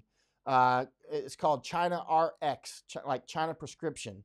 And that book will tell you some really horrific things about about how we've outsourced how many Americans have died from this. And finally, the more, I've said to anti-vaxxers many times, I think you're wrong. I just got a huge amount more vaccines last year to go back to India. But the more I learn about our deal with the devil, China, the more I realize those anti-vaxxers aren't quite as crazy as I thought they were. Actually, they got a point. And I have to re-examine my own thoughts on that, even though I got a lot of vaccines last year, but a lot of these things are coming from China. And we know that China, they won't let our FDA inspect the way that we can inspect in the United States. They give all kinds of problems, whether it's visa or access to a lot of Americans have died from Chinese medication problems. They're of unknown origin a lot of times, the APIs, the active pharmaceutical ingredients. This is a big deal. Maybe these anti-vaxxers weren't so crazy after all. They might actually have a point. And I have to re-examine and apologize when I've told anti-vaxxers I think you're crazy at times. I have to re-examine that. I've seen the CDC and I've seen the Surgeon General and others straight up lie in the last couple of weeks about this virus. Straight up lie, unambiguous lies, like super obvious, no gray area lies. So why am I to expect that they're also telling the truth on vaccines? I can't. That's not how this works. Trust is broken. Maybe those anti-vaxxers weren't so crazy after all. Man, I'm going to have to put a lot of study into that. Alan McCullough saying, what is the best way to explain the difference between this and the swine flu in 2009? Well, this one's got all the numbers are much worse on this one. There's so many, there's other times we've had like Ebola scares and these sorts of things that they were contained. But this one has all the wrong ingredients to it. Like it's airborne. It's got a high R0. It's got a relatively high fatality rate. It's got a very long incubation period. It's got an unknown incubation period, actually. It's got an unknown period for how long that we are infectious to others. I've read that that you can be a shedder. You can be infectious after only about 24 hours of being infected. In other words, you could be sitting next to somebody on an airplane who's infected, and then you get infected, and let's say you take off from China, and somebody beside you is infected, and it's 24 hours before you change your flights and all that and get to Orlando and to Disney, and then you get to Orlando because it takes, it can take 24 hours. I've done that flight many, many times. And so that's about 24 hours, right? And so according to what I've read, at that point, you could then be infectious. So then you could be, and you might not even show symptoms for 14 days. So you could have got off the flight with your children and everything and gone to Disney World and gone all around Disney World and all that stuff and shedding, and then your family's infected because they are seeing family clusters now all over. In other words, one person in the family gets it, then the family gets it. So this is why the United States, we should have closed schools down a month ago. This is ridiculous. We should close schools. Universities and schools should be closed. We should be working on this is a time for a fundamental change in how America operates. I can't say how Thailand should change. I'm not Thai. I love Thailand, and I have a lot of interest in seeing Thailand do well. But I can't say, hey, Thailand, you need to close your schools down. Well, I think that they should actually, because a lot of my family and friends are in Thailand. And so, but the United States, absolutely should close all of our schools. They should have been closed a month ago at least. We should have closed down all international travel. President Trump should get right on television and talk just the way I'm talking now and say, listen, you got 5 days. Get where you're going to get and get where you're ready to hunker down, because we're about to shut down all internal air travel in the United States. We're going to shut we're going to shut Amtrak. We're going to shut bus service. We're going to stop. We're going to quarantine this bad boy for 1 month. We're going to lock down for 1 month, 30 days. We're going to give this time to get a hold on this thing, realizing we're crunching, but it's a finite period, right? And that is what you can cause. That's how you can cause the R naught, according to the experts, to go below 1, and we get a hold on this thing. Right now, it's too late. It's exploding because we're not doing the things that we need to do. We see the Democrat and the Republican Party getting out there, shaking hands, hugging each other. Oh, you're great, you're great, you're great. And you're infected. And so there you go. How great is that? All right. Kay says, I'm causing panic. I'm not panicked. Do I look panicked? I'm not panicked at all. If you look at some of my videos when I'm in combat, I'm like, bullets snapping by, and I'm like, what's for lunch? I'm one of those guys. I'm not panicked. And if you wait until the last minute, idiots who think that this is just like the flu and have not prepared are going to be the ones killing each other for that last can of tuna. I don't need to go to the store. I don't need anything. I don't need anything at all. I don't need this electricity. I don't need anything. I got my dog. I got enough medicine for her. I got everything I need.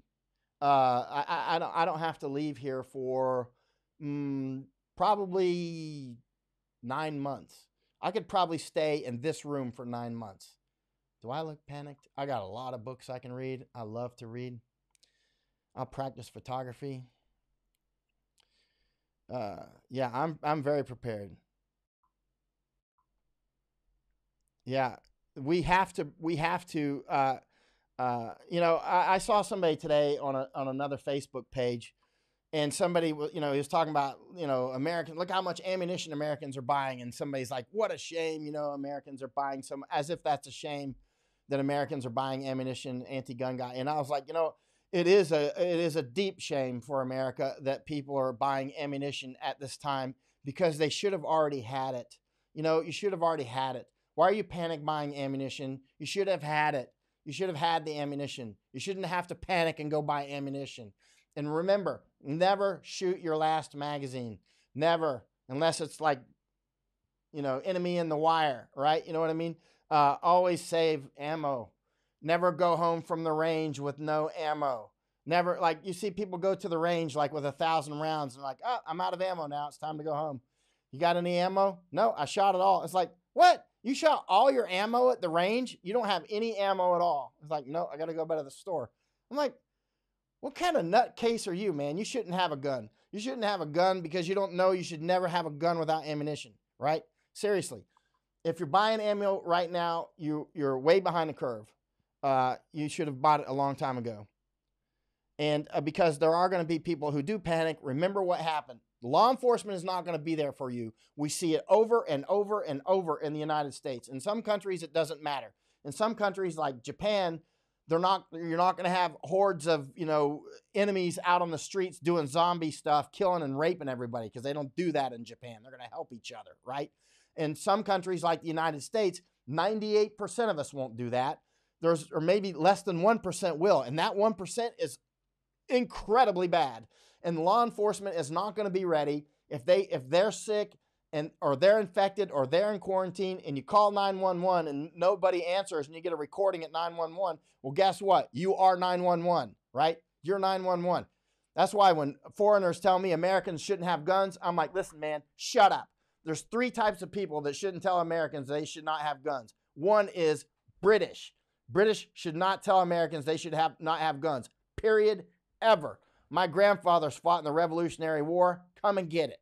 The next is Germans. Do I need to explain why Germans shouldn't tell Americans not to have guns? Nope.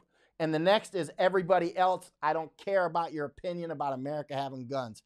Stock up, be ready, because if this virus goes ultra, We're not Japan. We're not Switzerland. We're not. We've got elements in the U.S. culture that will come and take your lunch money and your women, right? So, yeah, it's either 911, what's your emergency? It's going to be like, bling. It's going to be like ringing, ringing. Hey, 911 has been ringing for 3 minutes. Sorry, 911 is not taking calls now. You are 911. And if you don't have ammunition, it's your fault. That's right. That's right. Lois says, Molan Labe, however you want to pronounce that. It means come and get it. Come and take it. Jan is saying, what kind of handgun should I buy? Well, you know, we could talk about that for days. Some people say buy the biggest caliber that will fit in your hand. Like, to me, I love 10 millimeter, right? Because I can double tap with a 10 millimeter Glock and bap, you know, because I'm very strong and I'm very experienced with weapons. And although I haven't fired one in a long time, but, you know, but a problem with 10 millimeters is they're super expensive. And most women can't handle 10 millimeters. Most men can't actually handle 10 millimeters because they're too big. Now, I've seen a lot of people shot in combat, including with M4 rifle, this close. Read my dispatch, Gates of Fire, Michael Yon, Mosul, and you'll see an Al-Qaeda guy get shot as close as this camera is, approximately, maybe slightly further, but not much. Almost the distance of this camera, maybe at most twice that distance. So very, very close, right? You could literally spit on him and easily hit him in the eye. He got hit 4 times, including in a testicle, and he continued to stand and was trying to shoot. So these, in the movies, when you shoot somebody, they fall dead. Let me tell you how it works in real combat. In real combat, you shoot somebody, and unless you hit them between the eyes or in something very vital, often they continue to fight ferociously. They might have minutes and minutes of fight left in them. They might have hours of fight left in them. And that guy got hit 4 times from point blank range with an M4 assault rifle, blew a testicle off, and the other ones hit him straight in the stomach, abdomen region, right? He continued to stand and try to shoot his pistol at Eric Carilla and Rob Prosser. Rob Prosser knocked him down and started strangling the dude, right? It was Al-Qaeda strangling him. Read Gates of Fire. Look at my photos. I was there. I was taking photos. M4, shot this close. Guy kept fighting. You need to practice with your weapon so that, first of all, you don't shoot yourself or any of your friends on accident negligently. You need to practice. And when you're finished practicing, clean your weapon and practice again. Make sure that you use the largest caliber that is suitable for you. That's my advice. And I don't know how your hands are or how strong you are or anything like that, but practice. And just remember, you hit them once, it doesn't necessarily stop them, especially if they're drugged up, amped up, and highly motivated. Then they can keep coming right at you. It's unbelievable. Unless you hit them in the face or something, then they'll obviously go down. But I say go with the biggest that you can get. A 3, okay. Sonia's saying I go with my 380, but I also have a 9 millimeter. It fits well. I mean, if you're using something like the 380, you know, you really need to practice with a 380 because it's not a very powerful weapon. That's one of those weapons like, ow, man, you shot me. Stop shooting me. Pull the bullet out and throw it back at them. You know what I'm saying? I mean, no, you can kill people with 380, obviously. But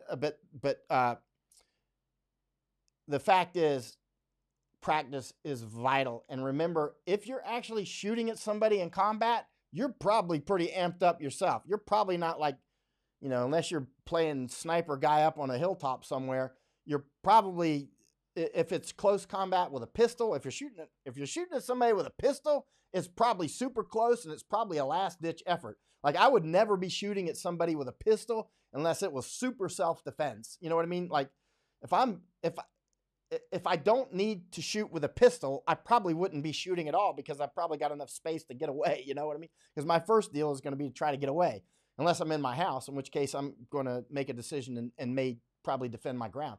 But in other circumstances, just be prepared. Make sure you practice. You can't put enough lead through the pipe. You can't practice enough. And Deb is saying, aim for the head, kill shots could be where invest.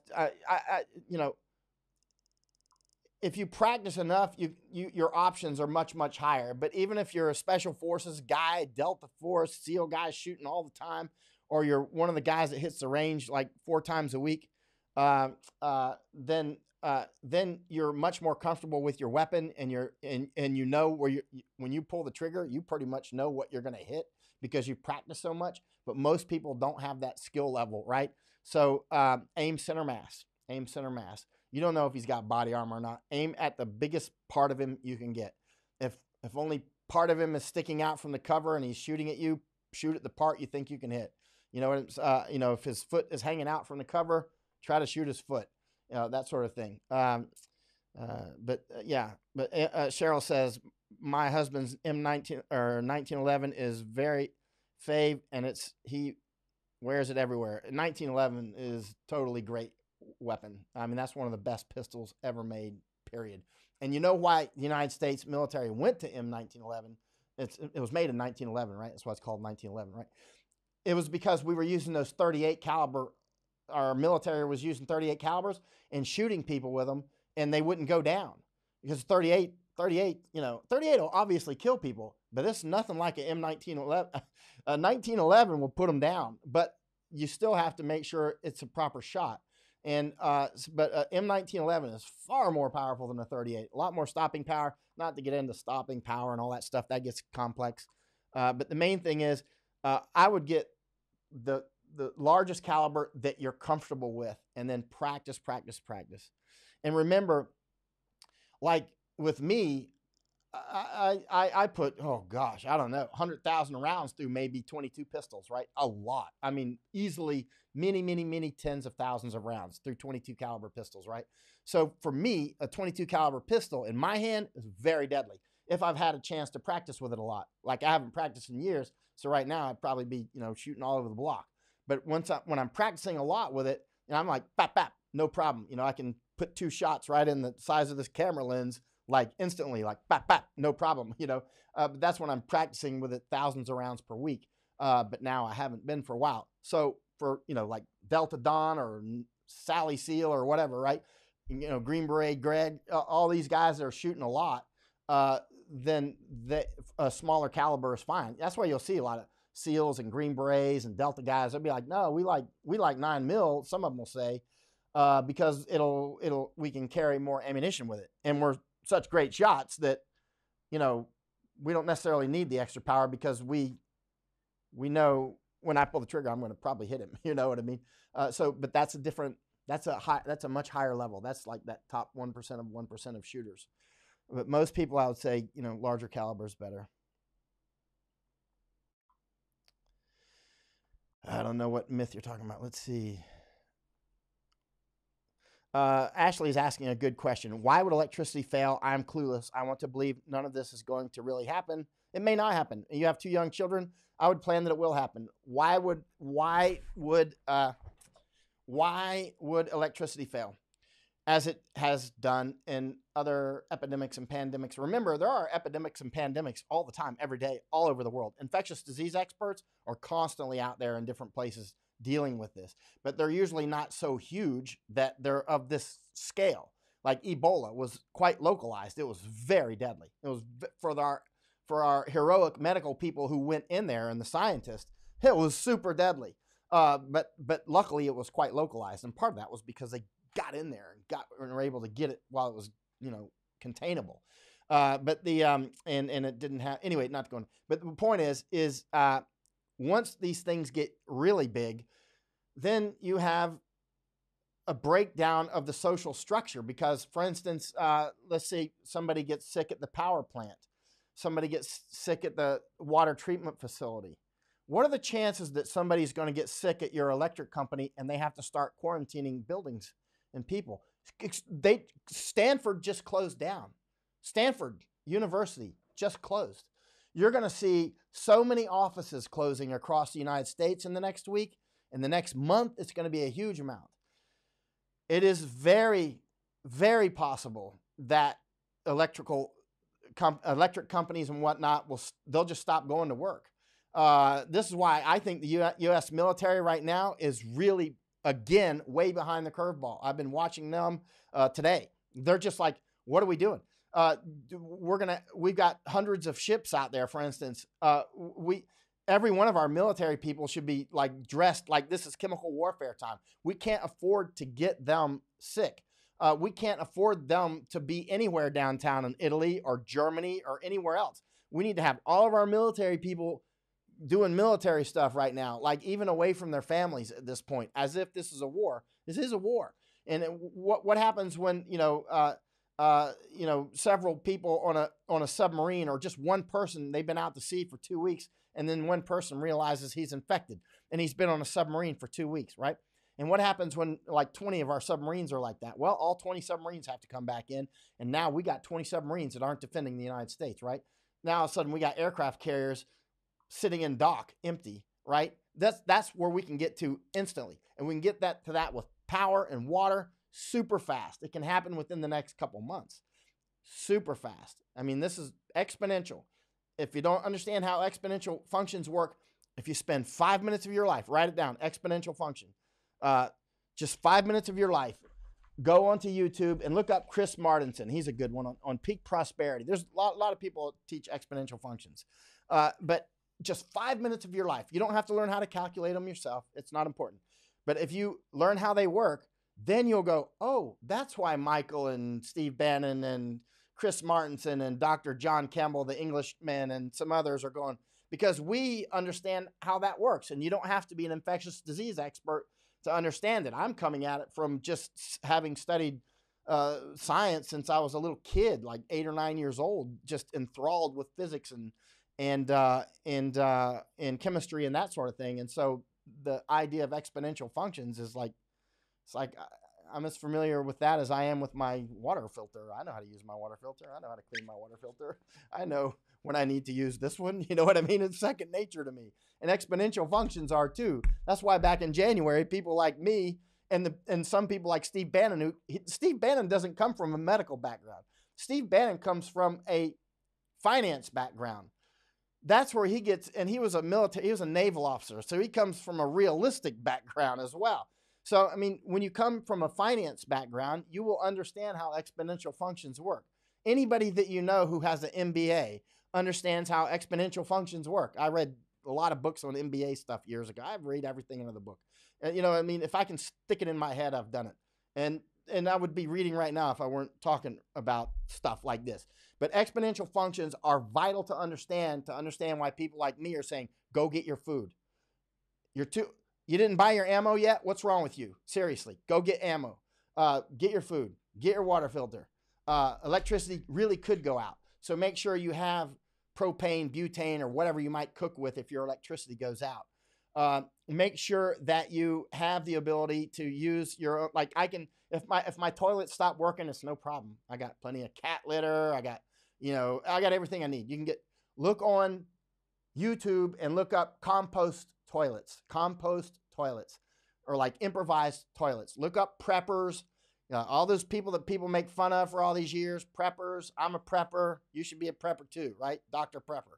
Be a prepper too, and stop making fun of them. And if you want to know how to prep and you're in New York City, or you're in Hong Kong, or you're in Manhattan, or Manhattan, New York City, if you're in, Key West, it's going to be different than if you're in Hawaii or Alaska. So you need to look up your situation in Tokyo.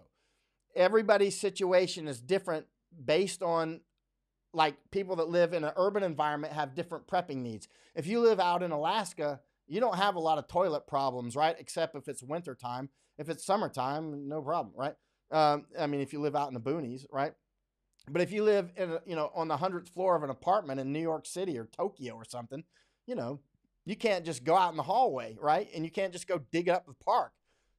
You need ways to do it. And you can do this in your own apartment easy, and it won't smell up the place. Just learn how to make a compost toilet. Kitty litter works. That's something I learned in the Army, blah, blah, blah. But there's all kinds of ways to do it. Look on YouTube and find preppers that are, one, in your country and in your situation. Either because remember, every country will have different issues.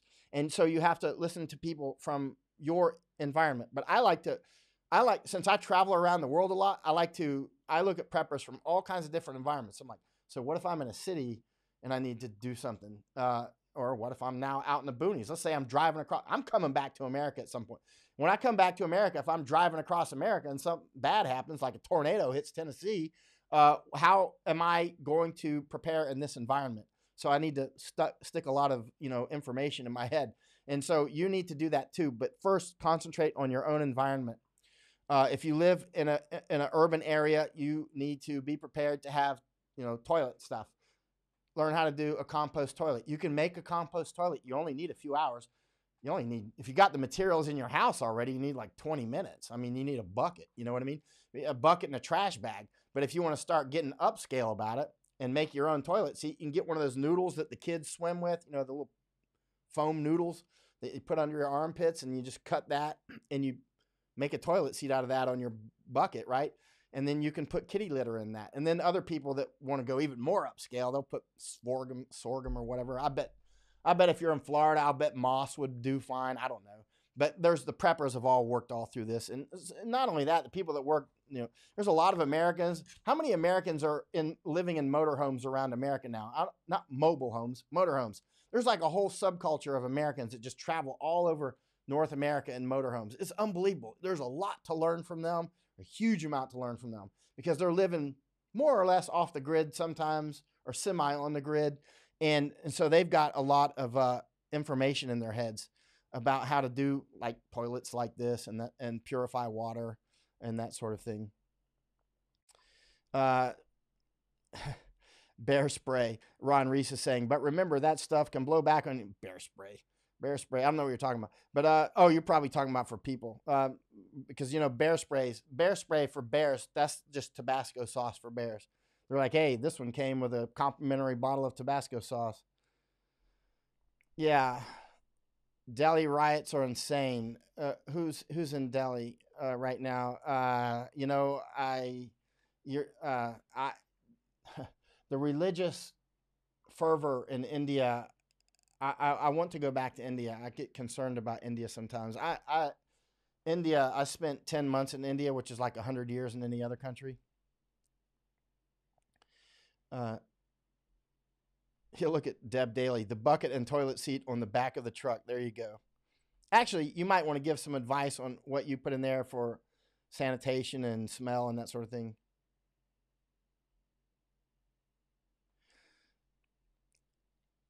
Kathy Wagner Anderson. I live in 40th Fifth Wheel, right next to Truckee River. I hope everything's good up there in Tennessee. I know it's not, actually. Yeah, and like Georgine says, folks living in RVs should be set. Listen, if you can't get food right now, there's other last lines of defense. Right now, there's some places are getting sold out and some are not. Remember, if you're listening to me, you got everything you needed back in January. Including masks and all that. Some people are like, again, I didn't need to go buy anything really. I already had a month's supply of everything minimum. And I had all the masks that I got were for other people. And then I got some newer ones that I could use, but I didn't need to buy anything for this. I did plus it up.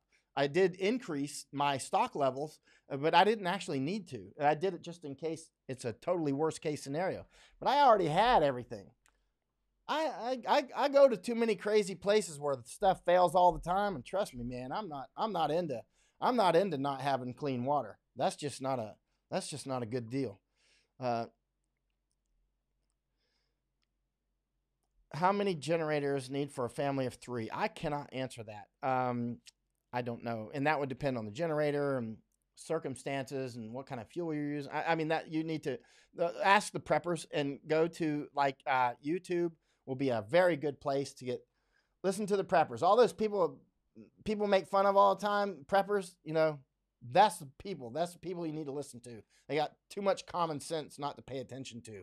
And also these anti-vaxxers that I've been talking bad to for so many years, I have to re-examine my thoughts on that.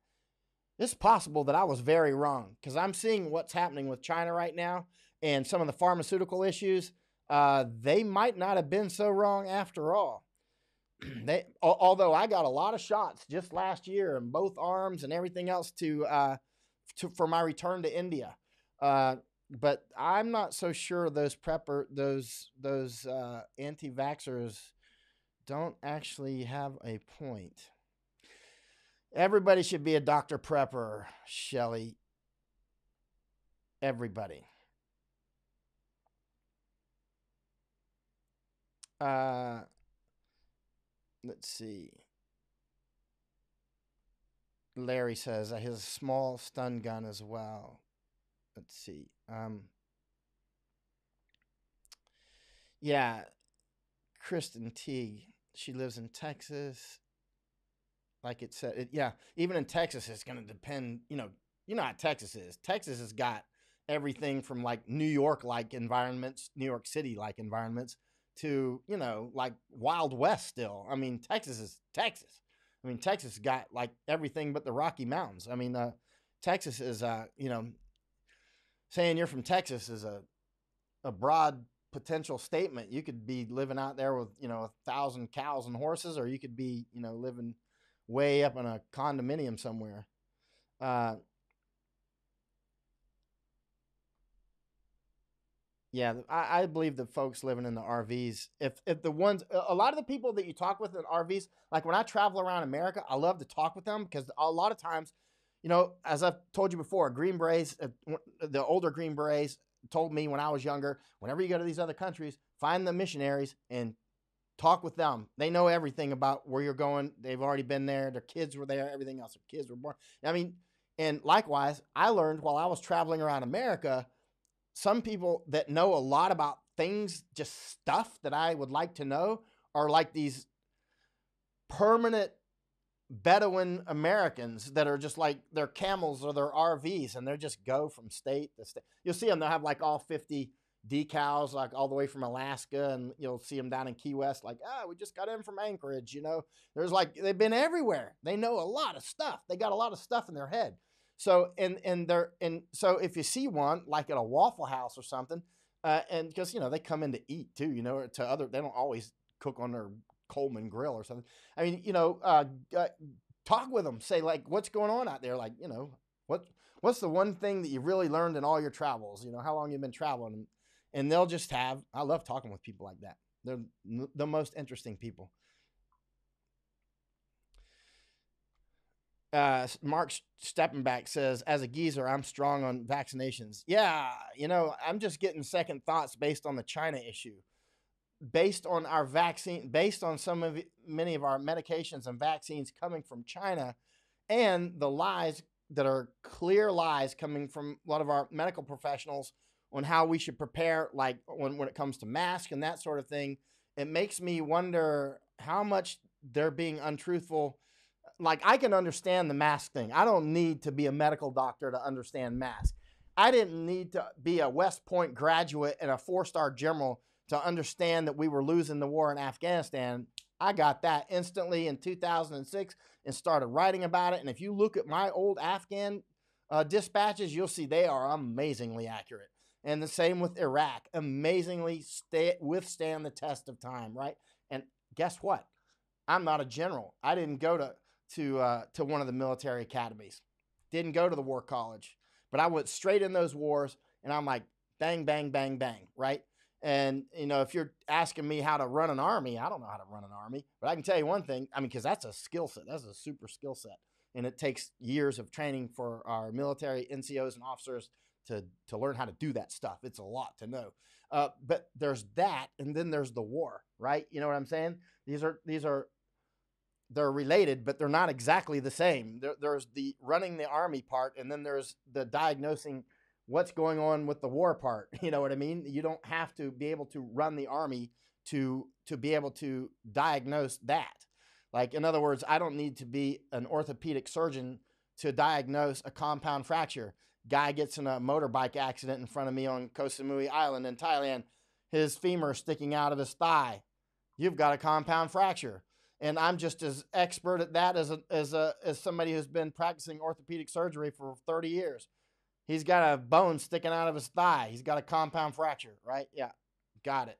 Now, I don't know how to treat it. I have no idea. My idea of treatment for that is to get him to the hospital and give him to the experts. But likewise, when it comes to these masks, you don't need an MD to realize that masks do work based on all the constellation of information that we have at this point. And it's ridiculous to think that we do. Now this name's taken. I read all those old posts in real time. Oh, you read all those posts in real time. You're talking about my old Afghan and in Iraq post, and also if you read my work on Thailand and how I was also predicting Chinese, not Chinese, but Japanese and Korean relations were going to break apart based on the comfort women issue. See that comfort women statue there?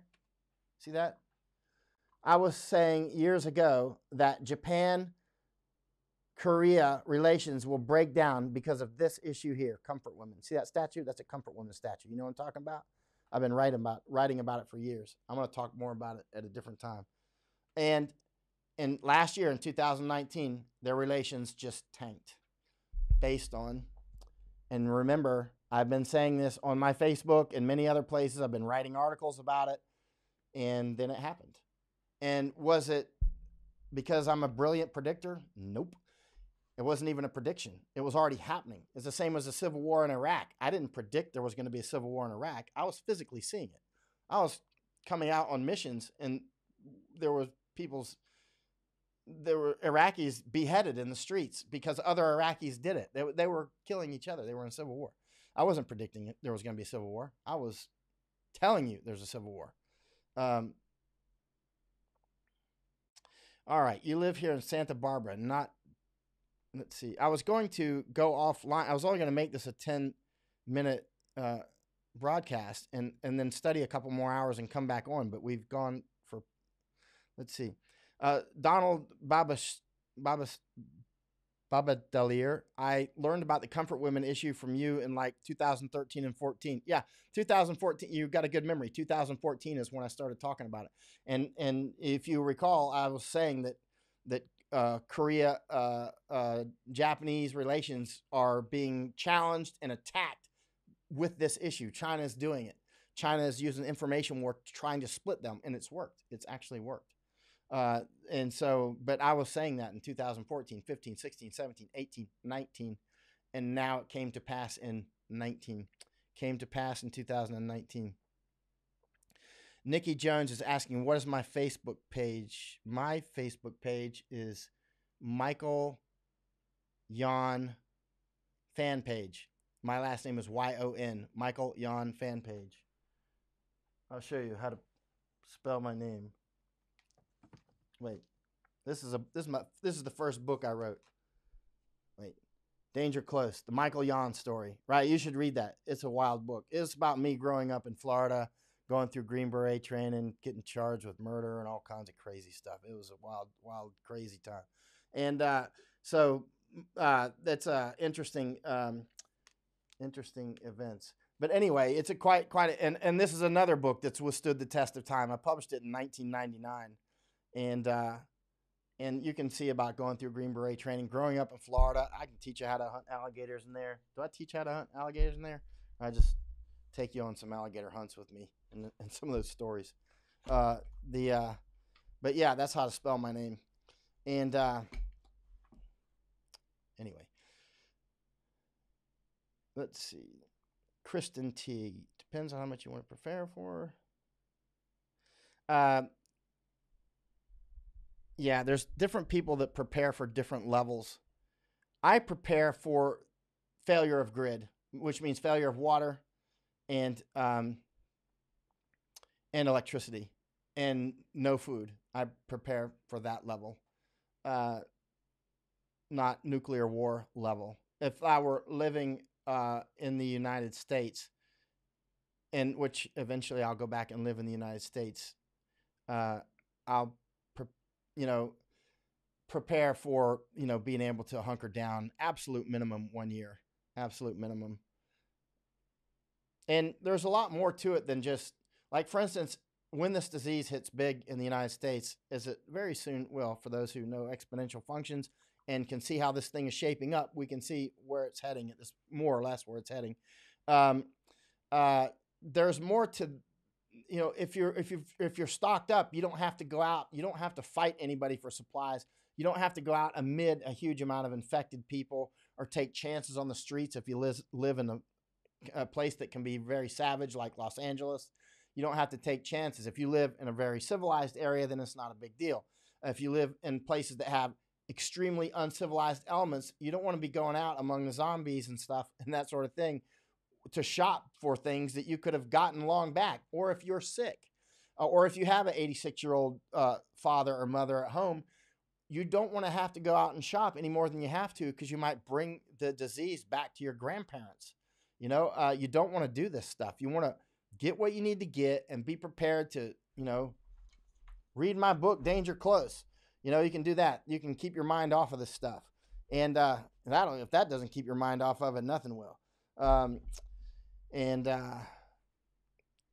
You have a inscribed copy, Robert Jennings says. Jan Benning is interested in my cannibal hunting. That is just the most incredible story. When all this is said and done, and we've beat the Chinese Communist Party, that's why I was in Hong Kong. The Hong Kong freedom fighters, you are awesome. And there's been fighting on tonight. Of course, I was watching it and following live streams and getting information from my friends on the streets. Police are out hitting on people's doors, doing arrests and that sort of thing. Even tonight, or now it's last night, tonight. I pronounced your name correctly. Baba Delir. Good. Thank you, sir. And Michelle Witzel, I saw that statue in Seoul near the Ewa Women's University in Seoul. Yeah, I went to that. I actually photographed that statue. I sat there and watched it for a long time. You'd see people come up and like touch it and like almost cry, and some of them actually would cry. I watched that statue in downtown, not that one, but the other one down by the Japanese embassy. I watched that one for 3 weeks because I was figuring who's doing what there and doing some, let's just say, work. I was doing research. And let's see. Where do I think it's going to hit first? It's hit. If you're talking about where Amy Calder Sanchez, if you're in the United States, it's already hitting. It's just on the front end of it at this point. But there's clearly a lot more Americans who are infected than we know because we haven't been testing. I think at this point, less than 2,000 tests have been done in the United States. Was it 1,900 or something? Because the CDC has completely failed.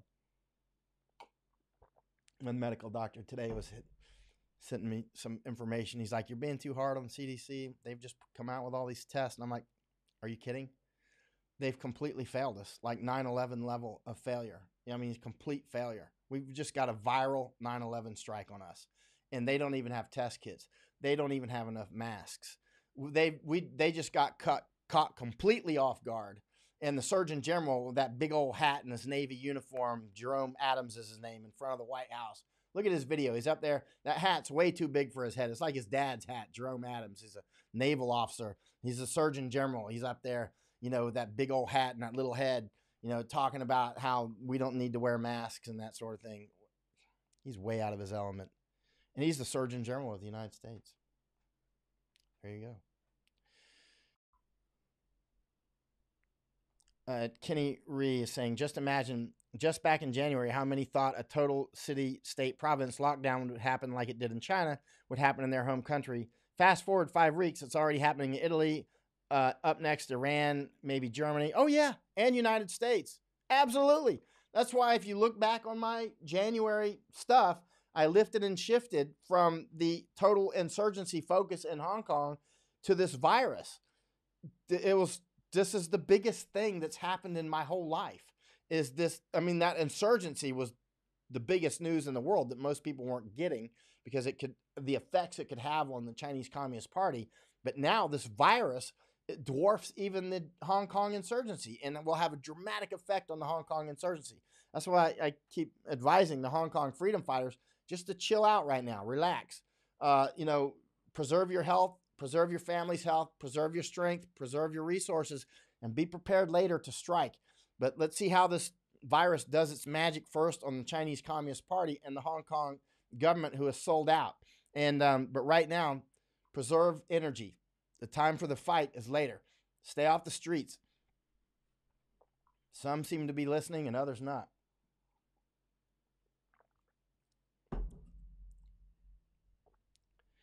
Yeah, Michelle is right. Everybody needs to wear a mask, but our people that want us to believe that they're prepared and got everything under control now, CDC, Surgeon General, President, so many others, they didn't even have enough masks ready. They didn't have any. They didn't have enough personal protection equipment. They didn't have enough test kits. They still don't have enough test kits fielded. How long is it going to take to get all this tests back? We don't even know how badly infected the United States is. Nikki Jones, but could the CDC have known or been prepared for this coronavirus? What would CDC have done better? First of all, masks. Why don't we have billions of masks stockpiled? That's a no-brainer. That's a huge problem now, is lack of personal protection equipment, PPE. Mask is just one thing. That's a big deal. They didn't. Test kits. Also, people like me, not an infectious disease expert, Chris Madison on Peak Prosperity, Steve Bannon, none of us being infectious disease experts, have been screaming bloody murder since January that this looks like it's coming, and now it's clearly coming. It's here. I mean, we're at the front end of it. What could they have done better? Well, they're the experts. The first thing they could do better is have masks, something that simple. The second is to recognize back in December that this is severe. That's why we pay them the big bucks. And we just put another $8.3 billion earmarked to the CDC, which is utterly what? We're shoveling coal into a fire that already is not working. Let's just shovel more not working into not working. You know what? Fire all the top management at CDC. Out with the bad. I mean, they've completely mismanaged this. We need to. They're not wartime leaders. You know, often the people that can manage very well in peacetime are not good in war. We're in war at this point. And often the people that are very good at wartime are just not good in peacetime. You know, you can have, and then there's some that can do well in both. But they are not doing well. Michael Tobin, let's see. Yeah, the numbers in California are increasing. The governor just now had a press briefing about the cruise liners. Costco already stopped their samples, tables, and them at Walmart are infected the most. Let's see. I hope you don't mind my plug, but anybody realize yet that the facts pale in comparison to the or he says, I'm like Michael Yan. I'm relentless in promoting preparation. I hope you don't mind my plug, but anybody realize yet that the facts pale in comparison to the global macro picture of COVID-19? Cruise liners, airline industry going down, patients and casualties leaping in numbers all over the free world over and over again, year after year. What difference about this particular virus? My bet is the world is weary of China. There's a lot of things. I mean, first of all, remember the virus part is just one of it. Let's look at Katrina. There was the Hurricane Katrina, and then it caused the unprepared levees and whatnot to break. Now we've got the cities, flooded. And then we had a poor response. And then we had some savage elements in New Orleans taking advantage of it. So we had all these things, this constellation of things that radiated from that. Or let's look at Japan on Fukushima. Earthquake leads to tsunami, leads to power outage, leads to overheating in the nuclear facility, leads to explosion, leads to radiation release, leads to still radiation release, leads to land not being usable, leads to economic issues that are persistent today in Japan, and issues with use of nuclear power in Japan and the world, right? So these things radiate. This virus is only part of the equation. There's that, and then there's the economic issues that it's causing with China, the economic issues, the pharmaceutical issues, the supply chain issues. You're about to see stores like Costco and Walmart are going to be very short of little items that come from China, like these little, can openers or whatever that's made over there. You're about to see a lot of shortage in this. A lot of things, a lot of our Agricultural products that we need for chemicals and that sort of thing come from China. There's so many things that we're now dependent on China that this radiates out way beyond the virus. And when our hospitals get overloaded, which almost certainly is going to happen in the not too distant future, then people that had other issues that they would have survived will just die. They will just die. They will just simply die. Let's say you have a car accident and you are going off to the emergency room now, but the hospital's filled, or half the staff is on quarantine because 3 doctors are dead now and 4 nurses dead, and or half the staff has been infected and the hospital's in quarantine. How fast can this happen? 1 or 2 months.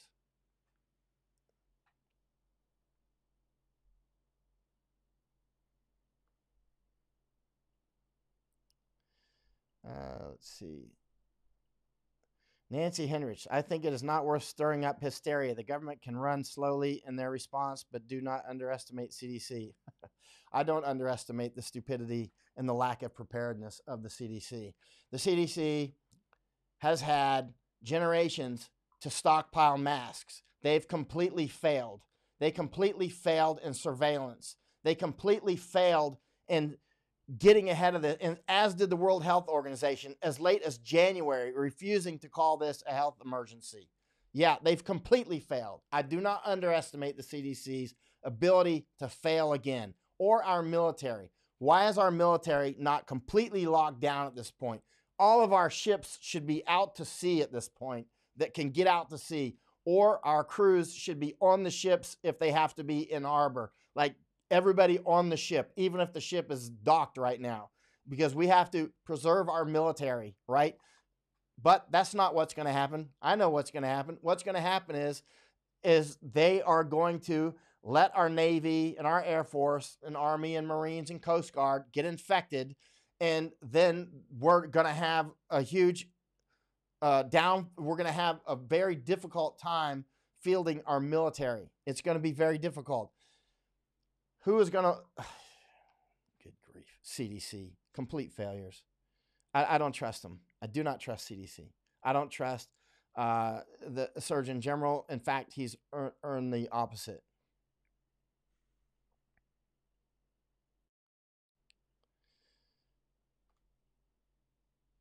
Okay.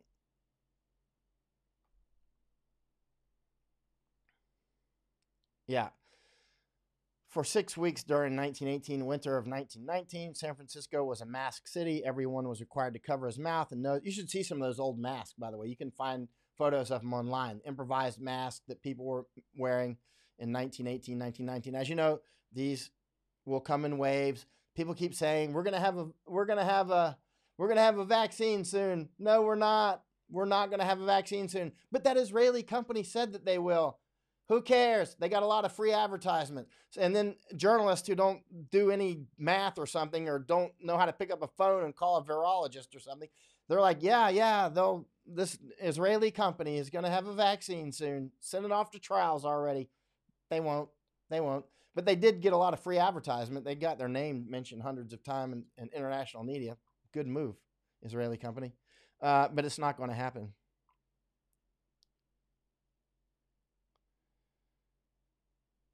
Okay. All right. Yeah, the military is not going to. The military is not going to be prepared. If they were going to be prepared, they would have already done it. I've watched some of their podcasts that commanders do and whatnot, and they're in happy places. They're not preparing. They're not preparing. Yeah.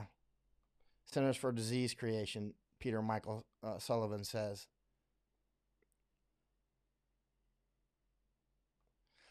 Cynthia Wood, I read an article in Army Times about the military preps first this virus back in mid-January. If they're really preparing at this point, they would have bases locked down.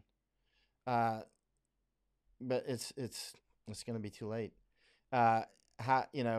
if ships are letting sailors out on ports all over the world. One American sailor already in Italy has tested positive, according to a report I saw yesterday.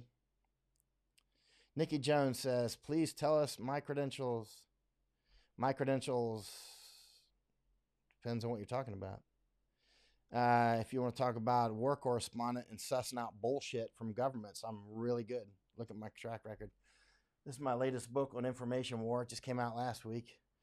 Chinese information war, and my predictions on Japanese Korean relations breaking down just came true last year, and so many other things. My credentials are quite good, but if you're new to my work, then that would not be obvious. I just look like somebody sitting in front of some pictures. But if people who followed my work for years know that it's incredibly strong track record. Okay. All right. I am going to go offline. Stephanie says, Bristow, aren't only the old and sick dying from this disease? And the answer to that is absolutely not. Some people in their 30s are dying and whatnot. So it is certainly at this point related to age, and the older people are dying, and people with comorbid, people with other pre-existing conditions are dying at a higher rate. But again, we don't know. Listen to the infectious disease experts. This thing is mutating. There seems to be two major strains already: the L strain and the S strain. The L strain seems to be the worst.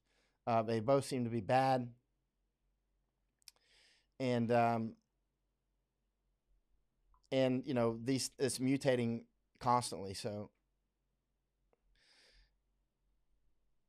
hello in Canada, Nikki Jones. I've been a war correspondent. I first went to war work in 2004 and started, picked up millions of readers in 2005. Actually, Bruce Willis, you can see me on television with him. He wanted to do a movie about my life, but I never finished the book. I stayed in the wars. I stayed in combat. But you can, web search Bruce Willis and my name, Michael Yon, and you'll see stuff like that. I mean, I've done quite a lot of stuff. Let's put it that way. I didn't just fall off the turnip truck and fall onto your page. Okay. All right. I'm going to go offline. I want to study a little more. Any idea which strain is in the United States? Kevin McCoy is saying no, but it's probably both. I mean, because we've had people coming in from Iran and in from China and in from all over the place. It's probably both and more. I mean, I'm not an infectious disease expert, so I'm going to be careful with that. Fine, Ron. But it's all right. My dog is here making noise. Hey, Barney. She's got the cone on her head. So I need to take her out because it's getting to be 4:13 in the morning here. I need to also study for a couple of hours, and I may come back on later after I've studied for a couple more hours, because there's so much stuff happening so fast. We've reached that level that it's just that's my dog Barney making noise with the cone on her head. Let's see, new cases in Illinois, possible local infections. You'll have them soon enough. I'll be on Nikki.